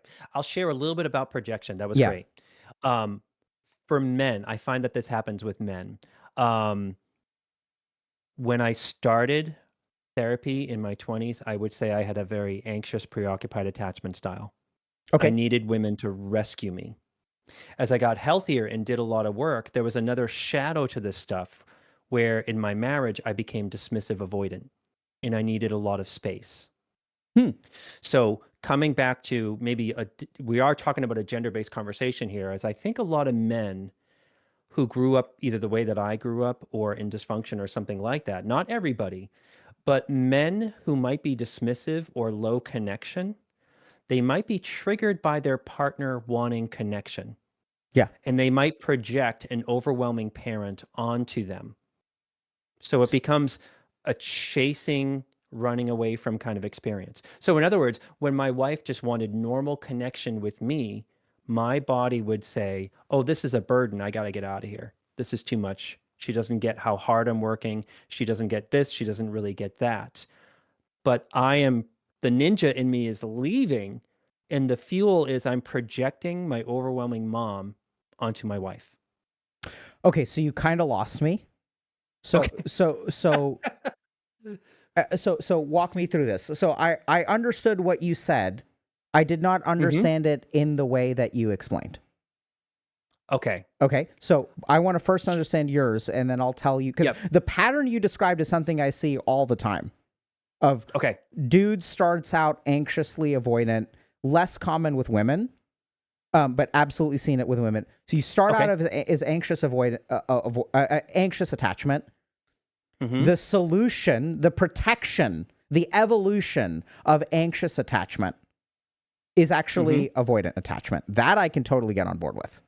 Like a shifting of polarized things before the person comes to center. I mean, what I've seen is, I have anxious attachment, which means that I want this person, I'm afraid this person is going to leave. I don't think I'm good enough. I have issues of self-worth. I'm afraid. I want to pull this person closer to me. I'm afraid that they're going to leave me behind. I'm afraid they're going to find someone better. I've seen this in a really interesting way where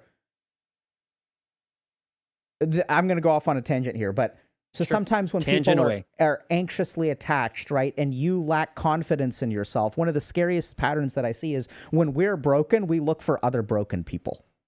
And the really scary thing about this is that if you look at studies on attachment styles, the healthiest thing that you can do if you have anxious attachment or avoidant attachment is to date someone with secure attachment. They're the ones that are going to be able to sit with your anxiety. Yeah. They're going to be able to push a little bit of emotional connection. They can tolerate your fluctuations, and then you can develop a healthy relationship that way. So might be tough on the, I hear you might be tough on the secure person. Sure. You know what I mean? It's better if there's a therapist involved where there's some attachment stuff that can happen there too. Not trying to correct you. I just think absolutely. Yeah. But I think this is an unfortunate truth. And it doesn't mean that you can't succeed if you have two anxiously attached people. But so what happens is since I'm screwed up and I'm afraid someone's going to leave me, I'm going to look for somebody else screwed up. And because if they're screwed up too, then I feel more comfortable. No pressure. No pressure. Exactly. No pressure. Lowering the bar for each other. And I feel more comfortable. And I love what you just said. So many trauma survivors find each other because they don't want to be with someone who intimidates them. Yep. They don't want to be with someone who is securely attached, maybe from a good family, and maybe who doesn't sort of like have massive addictions or whatever, you know, but well said. So they'll look for this, and then something weird happens is that like we're trauma bonding, we're trauma survivors. I've seen this quite explicitly too, especially in clinical settings of group psychotherapy and stuff and addiction rehabs, right? And then as someone starts to get better, I become terrified. So at the beginning, I'm gonna be like, I'm gonna derive self-worth out of helping you. Like, you struggle with these problems. I really want to help you with your anxiety. I'm going to be there when you have panic attacks. I'm going to help you get into treatment. And then something really scary happens is I'm supporting your treatment and I'm supporting your health and growth. And then you start to get better. And then I become terrified because once you get better, why the F would you be with me? And you're going to move on because I'm broken. We started out broken, but now you're healing and I'm not healing.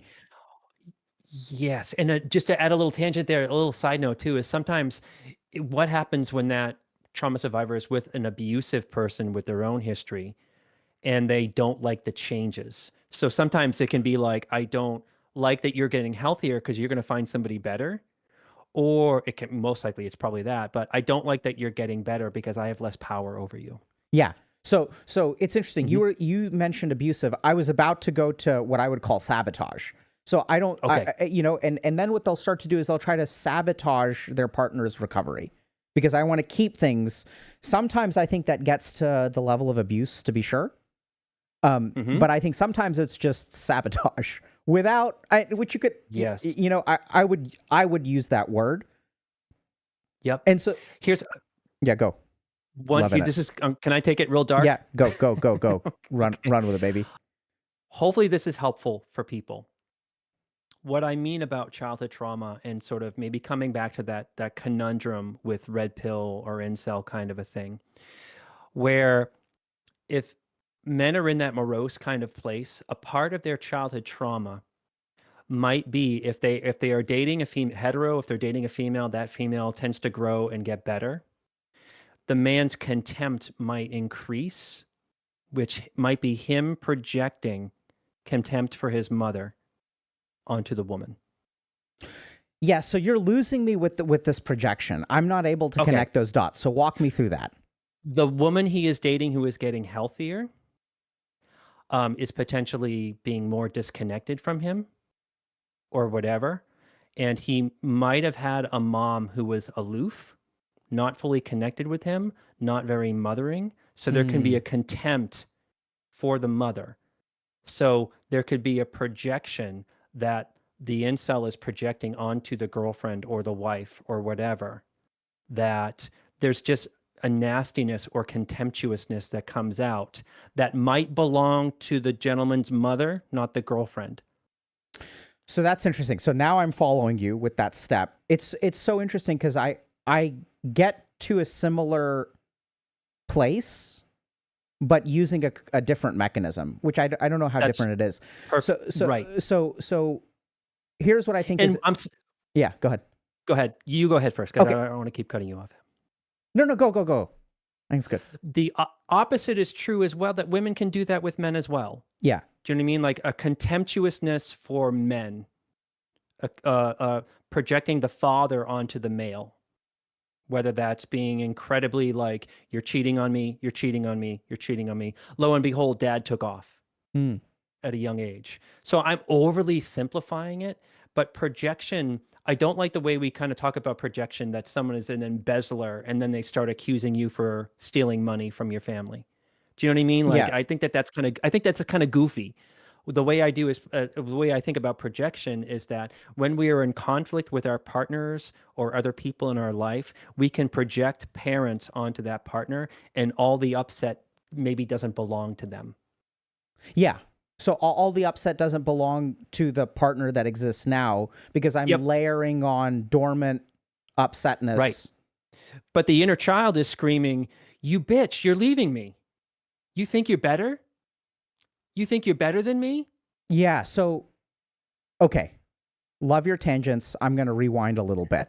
I mean that. I'm not just saying that as like cool. I'm just trying to make sure we're staying connected. So I'm going to start with just making sure I understand this aloofness. So like basically, dude has aloof mother. And I think underparenting is really common now that I think about it. Right. So when I'm a 15-year-old kid and I'm crushing really hard on a girl, even if she doesn't notice me, my parents arguably are supposed to notice me. They're supposed to notice that I'm struggling. And you know, a healthy, like one of the really interesting things is if you look at, I've noted, I remember seeing some statistic that boys without sisters struggle a lot more in romantic heterosexual relationships. Wow. And so the way that you relate to a woman, if you can have a woman in the ballpark of your age so that you know how to interact with them in a really simple way, right? That like, okay, there are tampons in the house. Like, sometimes there are tampons. My sister has friends that come over and we play ball in the back, whatever. Or even we antagonize each other in a very like affectionate sort of way, right? But I have a way of relating to a woman. So if you have an aloof mother that can tee you up for emotional isolation, some degree of resentment is already starting to form. And then when you encounter a woman who exhibits 10%, 25% of the behaviors that your subconscious is like, oh my God, this is like my mom. Then you are reacting, and this is what's so fucking confusing in relationships, is like on the receiving end of this, the emotional energy that you're dealing with is disproportionate from what you're doing.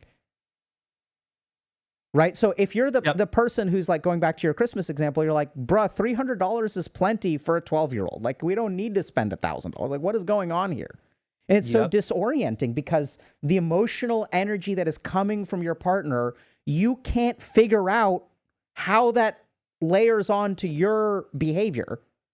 And then what happens is, since you are being judged unfairly, you hit back. Right? Metaphorically. Like you push back, you get angry with them because it's unfair, and then that kind of escalates the conflict. Yeah. Right. So I like that projection perspective. It's interesting because what I see is a little bit, the mechanism to me is different. Sure. And what it is as I'm anxiously attached, you're anxiously attached, therefore we're playing at the same level. It makes me feel comfortable. It's not scary. You're not better than me. As you start to get better, I'm afraid that you're going to move on. And so what I oftentimes see is that contempt coming from an attempt to devalue you. Because now that you're better than me, that makes me uncomfortable. So what do I have to do? I have to devalue you. I have to actually knock you down a couple of pegs. And so I become a little bit more toxic. I become a little bit more abusive. And if I can knock you down a couple of pegs, then I feel safe because we're both at the bottom of the ladder. And so the interesting thing is that I think when people do that, what I see a lot is like my solution to anxious attachment, because then people have power over me. then I'm afraid that this person is going to leave, is to become avoidant. So what I'm going to do is emotionally that person is a pussy. I'm not going to be that person anymore. I'm going to become an island unto myself. I don't need anyone's emotional support. I was a loser when I was dependent on emotional support. I got taken advantage of, which can happen a lot. And so I'm never going to be that again. So I'm going to graduate to avoidant attachment. And then what I can do is I can use sex as a form of emotional distance, right? It's just a transactional relationship. It's just a physical thing. I'm not going to have sex a lot with one person, and I'm never going to spend the night because heaven forbid I get some oxytocin and I start to form emotional bonds. And then they sort of graduate from anxious attachment to avoidant attachment, but then they kind of get stuck there because to get to secure attachment, you do need that emotional intimacy. And they're actively running away from the very thing that they really crave and what would really make them feel whole, but they're terrified of it because they don't know how to have emotional intimacy without returning to that overly emotionally connected state of anxious attachment. Yeah, I know what you mean. Well said. Yep. So it's interesting in the way that I think as people change over time, I think that I'm only suggesting that people take a look at their childhood and maybe see if there's components to that childhood that might have taught you in some way that you can avoid intimacy or get out of it, you know? But what is the hardest thing about all of us is like when like going towards intimacy and working with somebody is super tricky because we might not have somebody in front of us that we can work with. But being aware of this stuff to do that, like, because it's like if there's two anxious, preoccupied people can, the hardest couple I've ever had is couples who are both anxiously preoccupied and they don't talk about anything because they don't want to upset each other. They don't want to upset, there's problems, but they don't want to upset the apple cart. Also, a tricky couple is when they're two very aggressive people, unlike the couple that I just referenced. But anyway, it's like if we're not in tune with our patterns and how our subconscious runs these relationships, inner child, subconscious, ego, whatever, we're going to be repeating this stuff in a way that educating ourselves about who we are and the patterns and what we kind of have going on. The other side to this stuff is like, I didn't have the doom and gloom of the internet when I was getting healed in the late 90s. I also didn't have the resources. Yep. You know what I mean? I also didn't have Well said. can jump on your channel and kind of go like, oh, I just learned something huge about my anxiety. Like, holy shit, So it is a different kind of perspective in that kind of way. But I think it would be really, really cool if people are able to just know like what is driving you? If you're super morose, what is the kind of thing you're expecting the world to say to you about that? And coming back to about the thing about like we're always in therapy talking about our mothers, but for that contempt of a woman is something that I kind of see that is kind of adding more fuel to the fire about maybe people being heterosexual people being really disconnected from each other. Like there's like I feel like, but again, I'm not an expert. From what I'm watching on this computer on these phones, is I feel like there's a perfect storm of both parties kind of saying a lot what people are kind of saying in couples, which is why the fuck should I have to fucking subscribe to everything that you have to say? I don't know if I'm making sense there, but it's it's kind of hard to see. It also just like I'm going to be 50 in a few years, and it's kind of nice. I feel for people in it. I feel for people trying to find a partner right now in the middle of all this kind of stuff going around. And also lastly, for the viewer, you and I are kind of having a generalized discussion about types of clients that we've had. We're not talking about the whole, this is, you know what I mean? We're not talking about the whole population of everybody that is in a very like from the mountaintop kind of way, if that makes sense. Yeah, I well said. I think I like your sentiment. This is kind of how I see it, where like I do think things are harder. But I also think we have more Yeah. resources available. So Mhm. I know we talked about talking about games. I don't know what you play games? Do I play I play one game, for the longest time, I was playing Okay. Battlefront 1, and then now for the past 3 or 4 years, I've been playing Battlefield 5, Okay. and I knew that the new one just came out, but I'm finally getting good at Battlefield 5. Okay.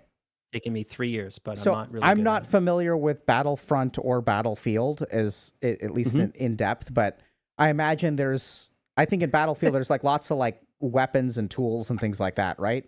Yep, World War II, first person, yep. Okay. So I kind of think about, I don't know if you're familiar with like RPGs as a genre, like you have characters and they get experience and they level up and you get better gear. Sure. Yep. And so I kind of think that where the world is right now is sort of like where it's sort of like end game content, where the enemies are really difficult, but also we have a Oh. lot of like really powerful tools at our disposal. Yeah, I love that analogy. It's like final boss, but you have the experience. Yeah, I would say tools. Okay. Yeah, but yeah, right. But yeah, I think we can still win. But this is what's Yeah. important to understand: the final boss with good gear is still harder and requires more skill than being Mhm. level 1 and playing the tutorial. But that's kind of what I Mhm. see, and I love that you kind of open that door of like, yeah, things are hard, and there are resources like your channel where you go over. I think what you do so well is that you're kind of talking. We're saying in general terms, and you're talking from the not talking from the mountaintop, but I think you do such a good job at breaking down. You Yeah. know, it can look like this. It can look like self-righteousness. It can look like fantasy. Here are all the ways that the inner child can manifest. And I mean, I Mhm. know you're saying, I mean, you're very, compassionate and warm in ways that have just always been alien to me. And I know I'm not a bad therapist or anything like that, and I'm compassionate in my own way. But Mhm. like I think you do a really good job of characterizing what this can look like and all the different ways that this can manifest. A lot of beautiful pattern recognition. The one thing that I would really Mhm. disagree with is I think we get pretty far. Not to say that you don't, but we're talking general, but we're sort of not. Like I think we're like really hitting. It feels to me as I listen to Yeah. you talk, you're Mhm. talking about generalizations. But the reason that I think of 12 things is every sentence that comes out of your mouth, I think about 12 different patients. This anxious Yeah. attachment with anxious attachment. Like I'm so curious about, like when you mentioned that people don't talk about their problem, like the two preoccupied anxiously attached people don't want to disrupt the cart. One pattern, so Mhm. I was thinking about a pattern that I've seen time and time again, which is I do so much work to avoid upsetting you because I'm anxious to upset you. I do a Yeah. lot of work that you never ask me to do. And that creates such a challenging situation because I'm investing a lot. I'm expecting some degree of gratitude or reciprocity, even though you're never asking me to do it. Right. And Could I ask, yeah, how would you plug that into the person's history? That they put a lot of work into making somebody, like, happy I, or feeling or I, s th- I that, think and I then think what I tend to think of the most clearly, or where I discovered this pattern, is parentification. So when a child is made responsible for the yes. well-being of a parent, that can be emotional. One of the scariest things, one of the scariest statements that I've heard from, that's almost like I don't want to quite say red flag, but like is a yellow flag, is Mhm. anytime there is a mother who has a daughter and they are best friends. Oh, yeah. Right. That's like, ugh. Like, not to say that Yes. that can't happen and is a beautiful thing, Better if but it happens in adulthood absolutely. and there's not the Right. hierarchy of mom's in charge and Yeah. there's So, p so, so, yeah. so I see a lot of parentification, a lot of taking care of mom's emotional needs.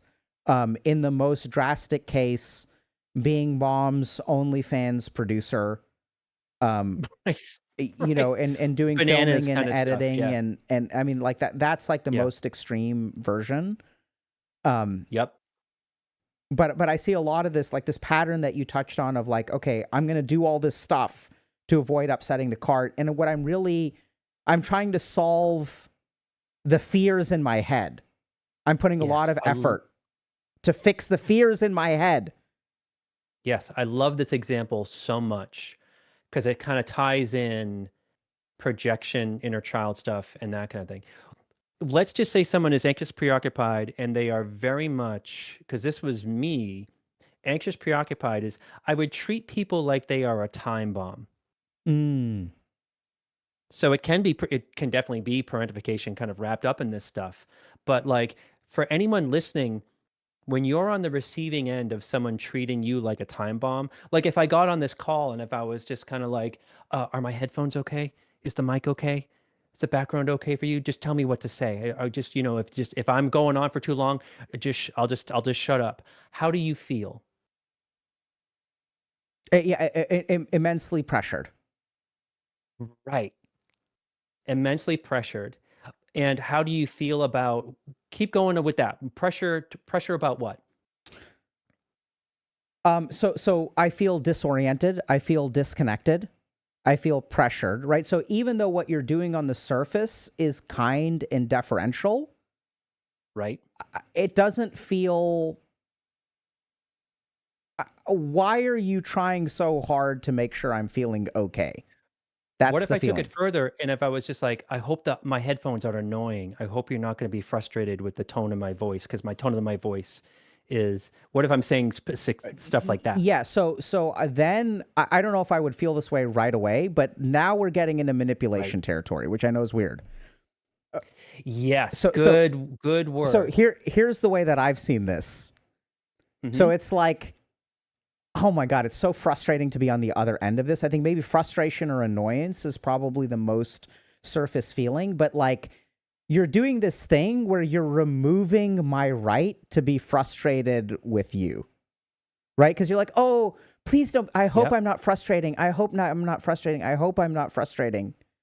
And it's like in doing so, if I start to feel frustrated, then I feel like an asshole because you're trying so hard to not frustrate me. You're trying so hard, and here I am getting frustrated anyway. Right. So I'm putting you on the spot, and the big thing is I am making you into an old perpetrator. You're going to be pissed off at me if the tone of my mic is off. You're going to be upset with me. And people who like you're getting somebody's inner child who's projecting that you're going to be bullshit with them. And it's also, I'm fascinated by this stuff. When I'm mimicking that stuff to you, I am manipulating you because I'm giving you so much power. I've given you so much power to be upset with me, to call the shots. Yes. So that's interesting. I would not use that word. So here's what I feel, or here's the way I would understand it. You're recruiting me for your psychodrama. Yeah. Right? So like you're recruiting me. And I actually don't so this is what I think is really manipulative about it, is that you say you're giving me power, but you're actually playing a trump card. You're taking my power of being frustrated with you away. And then it's a little bit of both. I agreed. Because you get to say, I think your mic sucks. but you're also, if I say that, then I'm a dick. Right. So, and I've confirmed that people aren't safe in the world, so I have to people please. Yeah, and then you make me the bad guy for eventually getting frustrated with you.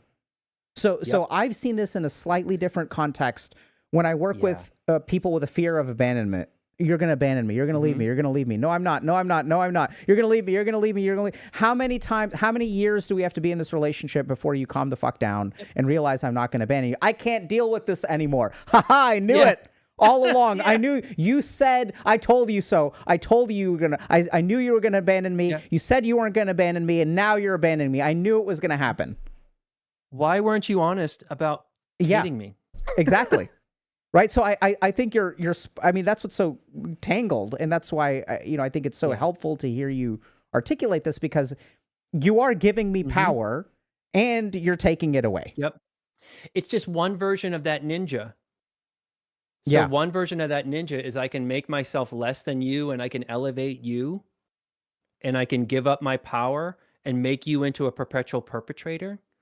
So that's the way that people can project, and that's the way that people can create distance. But here's the tricky thing. When I'm doing that, I think I'm being a good friend and partner or or co-host or collab with you. I think I'm doing good, Mhm. but I'm actually sabotaging this relationship, and there's a disconnect. Yeah, so that disconnect is something I see a lot because that I think I'm doing good when I see someone combat the fears in their head.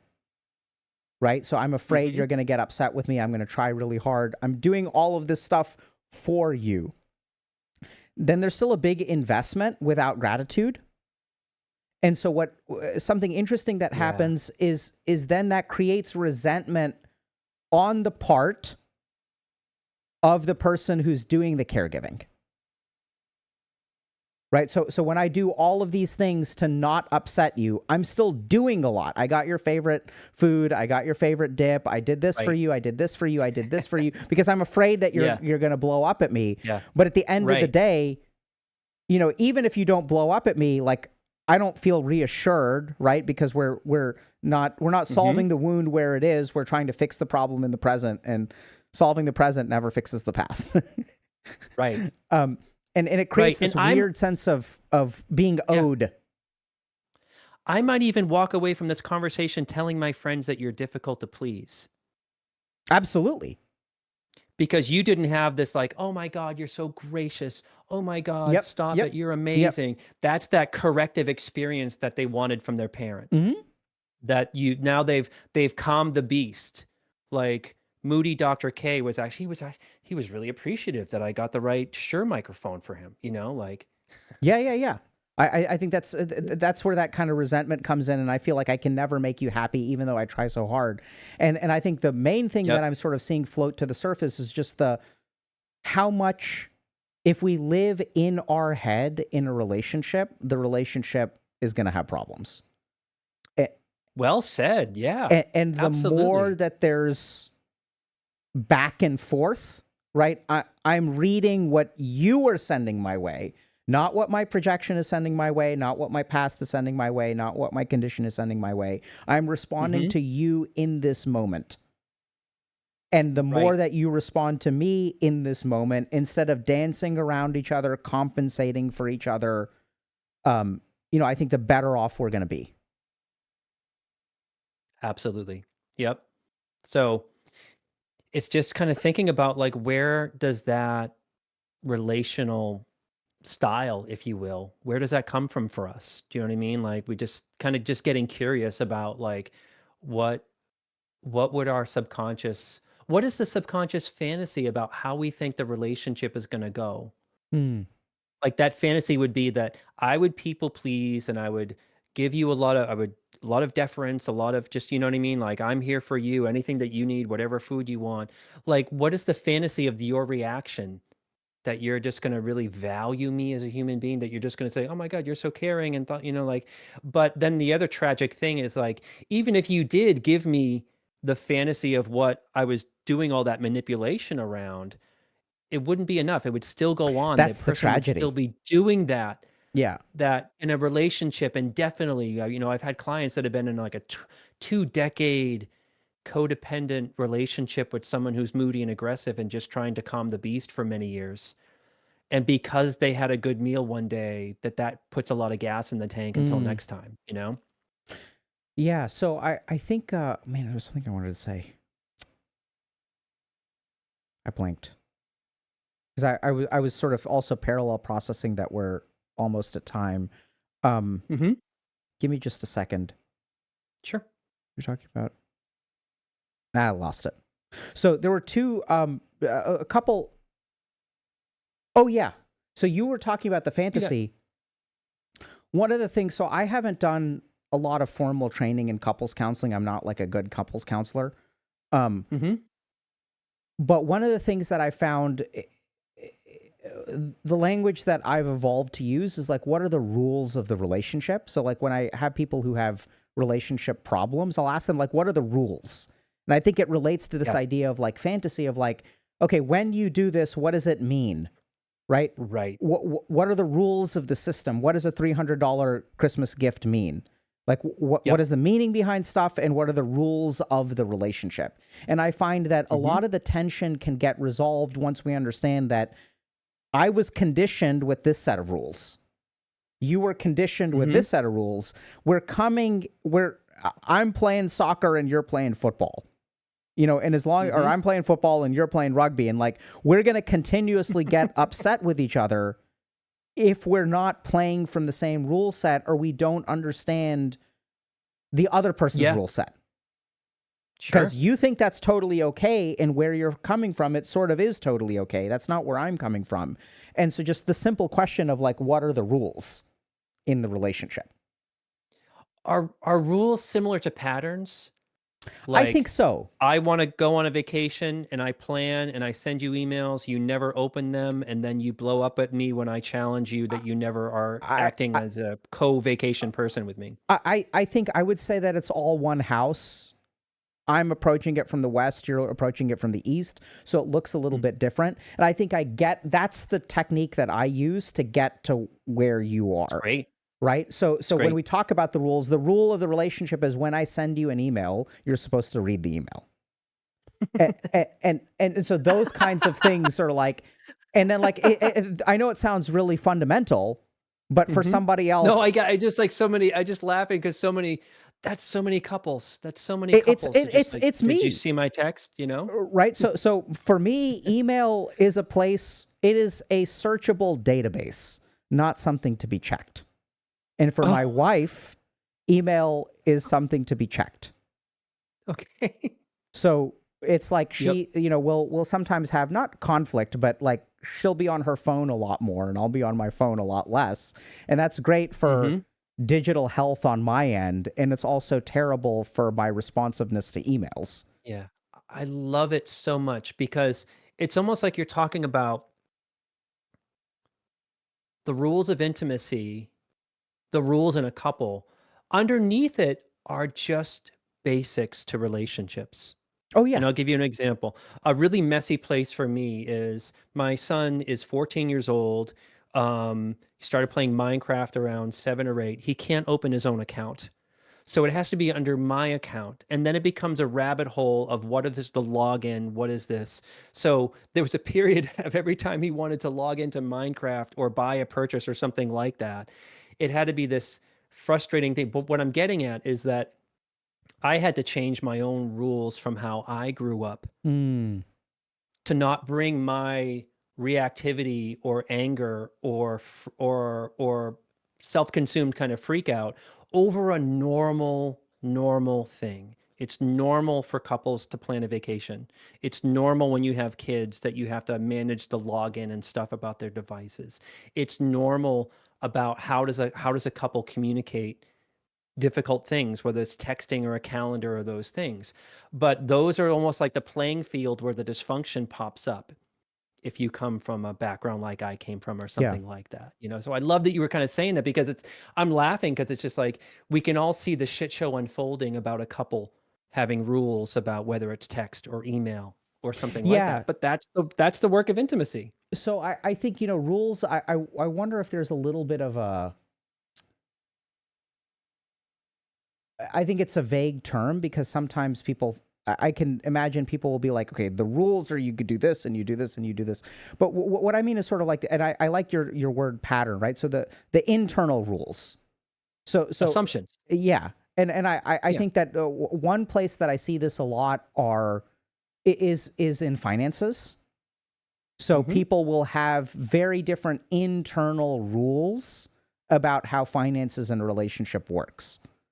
So one person is like, if there's money in the bank account, it's spendable.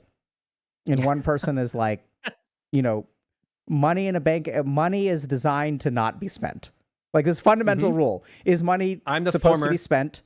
Is money not supposed to be spent? It's such a fundamental thing. It's like, and both sides are very logical, right? Like, what's the point of money if I'm not, like, the whole point of money is to use it. It's not supposed to sit somewhere. And then for some of us, we have this weird rule, which is like, no, the purpose of money is to never be used.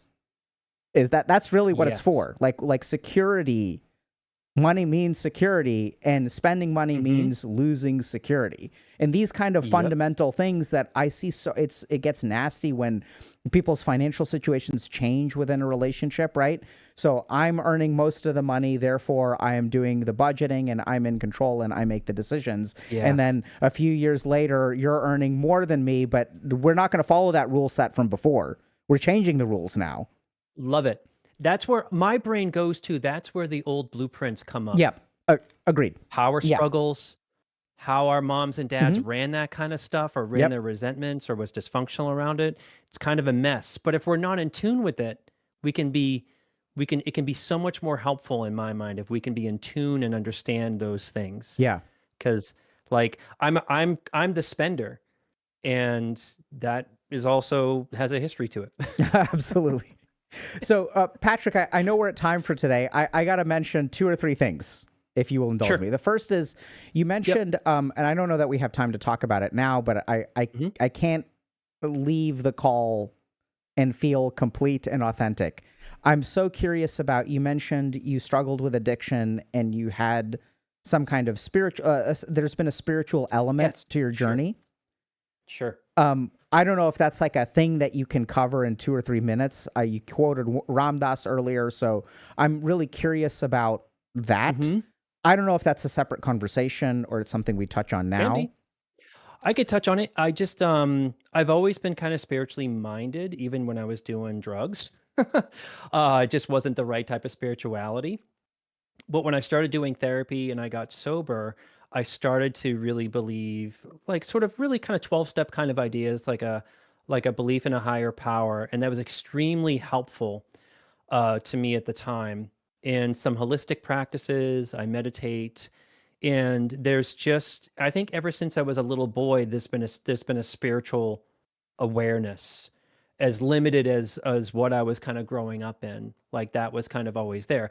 But what's interesting about it is I believe, and I've also read a lot of Carl Jung, and I love Carl Jung, but like where I'm at now with it is spirituality is always it's always going to be a struggle of whether you're really connected with it or kind of not, in my case. And I've been in a long period. It's just interesting to me that like the spirituality has kind of a spiritual connection has gone away in the last 12 years.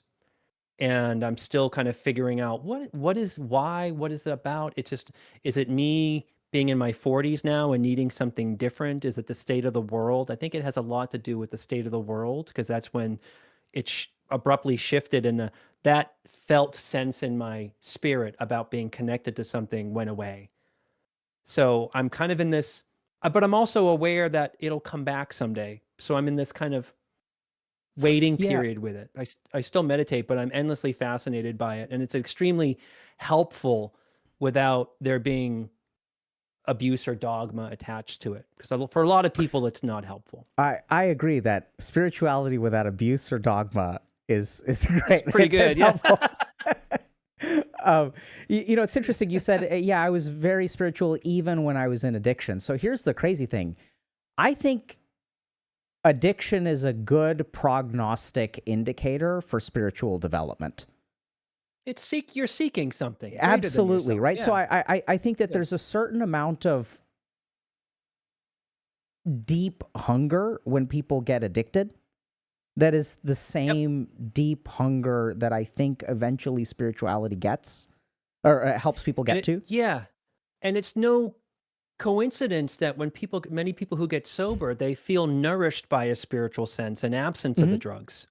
So, and then I think Or there's alcohol. also even a very kind of in a technical, like neuroscience way, one of the things that I noticed is what people really get addicted to with substance use addictions is the alteration of consciousness. It's that this is my day-to-day consciousness, and I really love being in this other consciousness. And that drive, I think, is very, very in line with spirituality. I think you can kind of do it both ways, and we're seeing a lot of stuff about, psychedelics and meditation and stuff like that. And for me too, I mean, I got separated from my spirituality for about a decade. And I think what really triggered my not triggered isn't really the right word. I think the midlife crisis that I kind of went through was resolved through reconnection, a very intentional reconnection. Who knows if it's resolved? Maybe it isn't. Maybe I've deluded myself. But for me, No. like plugging back in, because for 10 years, I was basically in Boston, and I was learning medicine and psychiatry and That's where I lost it too. yeah, Boston, the place where spirituality goes to die. Or spiritually. I do wonder if there's a kernel of truth to that, and just sort of being, I was just so in my head over there, which is kind of ironic because a lot of the work that I was doing there was spiritually connected. There was a lot of mindfulness labs and EEGs and things like that. So thanks for sharing that. I'd love to hear more about that. And I think for everybody else who's interested, where can they find? So I thought you've done an amazing job of showcasing who you are and what you bring to the table. Even some of the stuff about, when you were offering that last example of like, when you're overly kind to me, what position? I think I saw a video of yours that you sort of described these 4 manifestations of like, I don't remember if it was codependent behavior or something like that, but like being... Was it navigating people? Yeah, the 4 ways you navigate people when you have a history of trauma. So you do, for those of y'all that aren't familiar with Patrick, I know basically most of the people here probably are because they love your stuff already, but Patrick does an absolutely amazing job of like showing y'all, it can look like this, it can look like this, it can look like this. Also goes into the theoretical underpinnings, right? So not just what it looks like, but where it comes from, what kind of traumatic developmental stuff will end up that way. So where can people find more of what you offer? The Patrick Tian official YouTube channel, patricktian.com. If anyone is interested in, if you do struggle with childhood trauma, I'm doing a lecture this Sunday, a free lecture over Zoom on a Zoom meeting for anyone who's interested. It's kind of like thinking about a beginning and a middle and an ongoing end to what the healing process looks like. And you can find that information on patricktian.com. There'll be announcements later this week about that as well. Cool. Well, thank you so much for coming today and sharing your wisdom and perspective. Yep. Take care. And kindred spirit. Love talking with you. Is amazing. Yeah. Awesome, dude. Take care, buddy. Good. Okay. So Patrick is great, y'all. Like really good. So what I like about Patrick, what I personally, this is not like why he's great. This is like why Dr. K likes him, is he uses all this language that I don't understand. Like, I don't get this. He's warm. He's compassionate. And I know that I'm not saying I'm an asshole, but I'm not like warm, So he talks about inner child. Like he's really good at, like, that's what he embodies. And so I think it's just so helpful to get that perspective. It's what he's really good at. It's clear that I didn't know his personal story, by the way, so that he struggled so much. And I mean, I knew he had a rough upbringing, but I didn't know about, and I think I knew that he had addiction problems, but just hearing him sort of articulate also how lucky he is, because the reason I was asking him a bit about spirituality is I sort of noticed similarities in our stories, which is that we were both really lucky. We both struggled. And now we're both paying it forward.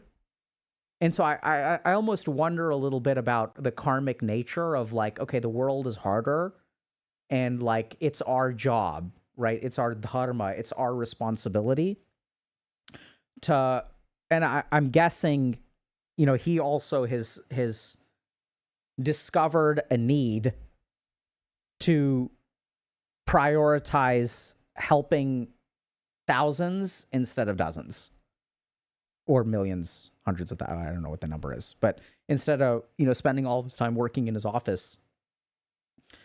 And I think he's spot on that, things are harder. Like that's what's really scary. Like if you're a trained mental health professional and you're looking at the world today, there's a lot of sentiment of like people are weak and like, oh my God, like all this new generation, they just bitch and whine so much. I think a lot of people who are not clinicians who do not understand the impact of development take their healthy developmental environment and the stability of the world for granted. And if you don't take the developmental lens, you don't see how challenging things are, right? So we have systemic problems, birth rate decline, dating and mating crisis, economic problems. 50% of people under the age of 30 live at home with their parents. Unheard of 20, 40 years ago. So we see these developmental impacts. We see the safety nets that people used to have. We see how you can unplug from the world in a way that prevents you from the forcible corrective experiences. So I'm guessing that Patrick and I were basically, we didn't have the option to disappear on the internet for 12 hours a day. We had to interact with other human beings.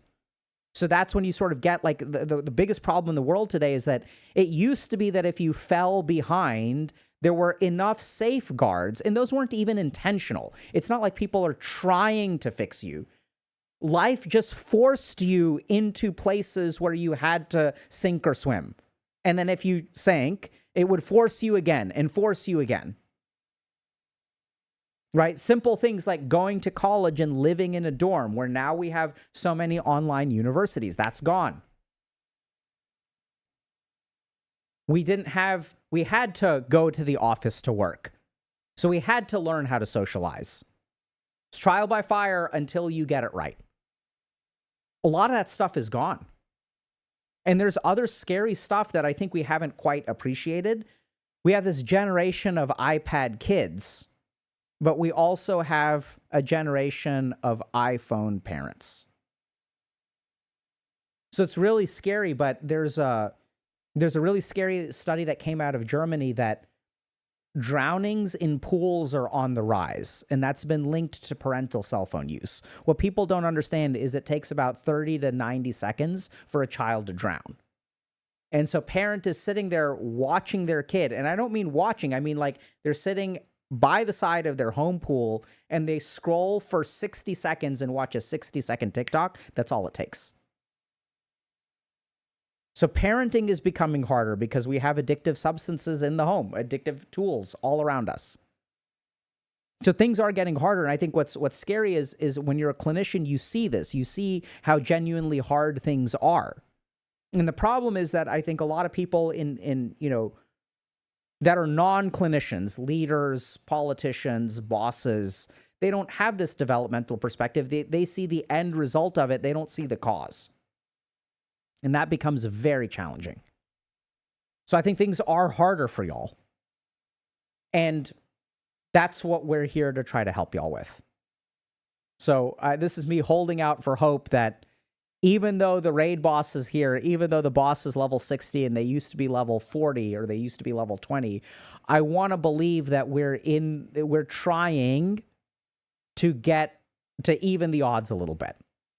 And so one thing that y'all do have that's an advantage is that you have a lot of information at your fingertips. It used to be that if you wanted to understand these things, you would have to go to school for them.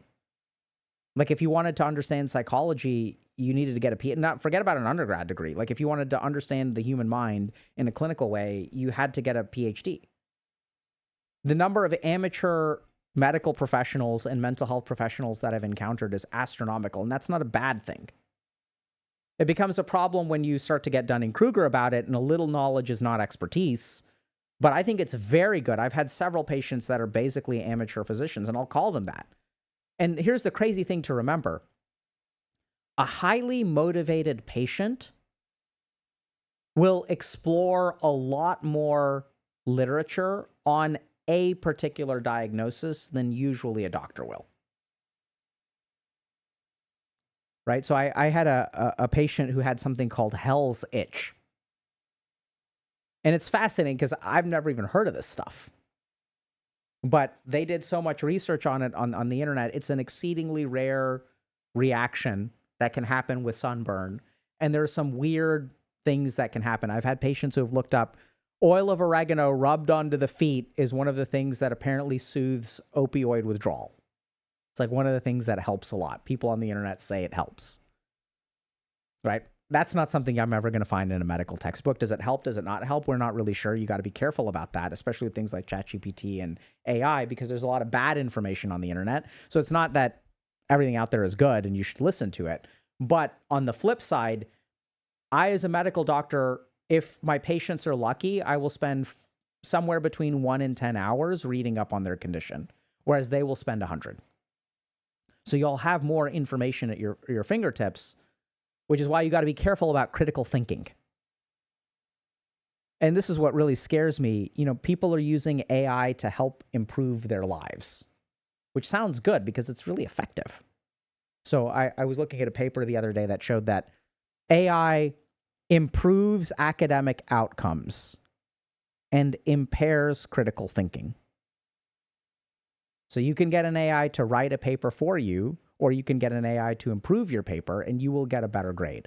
The really scary thing about people who are using AI for self-improvement, oh my God, the AI pays attention, it notices all these patterns, it helps me understand all these things, it helps me so much. I'm not saying it doesn't improve outcomes, but what it does do is impairs critical thinking. And the scary thing about that is that it helps you solve your problems that you are aware of today, but it impairs your ability to detect future problems.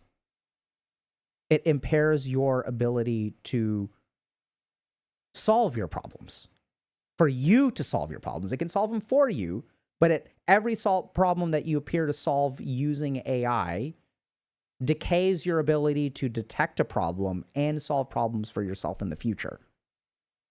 So this is what's really scary is like, you know, when I have students and you're trying to get better at something, you can use an AI to get better, but then you lose the capacity to get better on your own, which is not a particular problem. Do you guys get what I'm saying? This is like a meta level issue. So I think things are really challenging. We have really powerful tools at our disposal, and we have new dangers. So thanks for coming today. I know things are hard, but folks like Patrick and myself, we're committed to trying to do what we can to help y'all out. I really hope today was helpful. And yeah, we'll catch y'all later.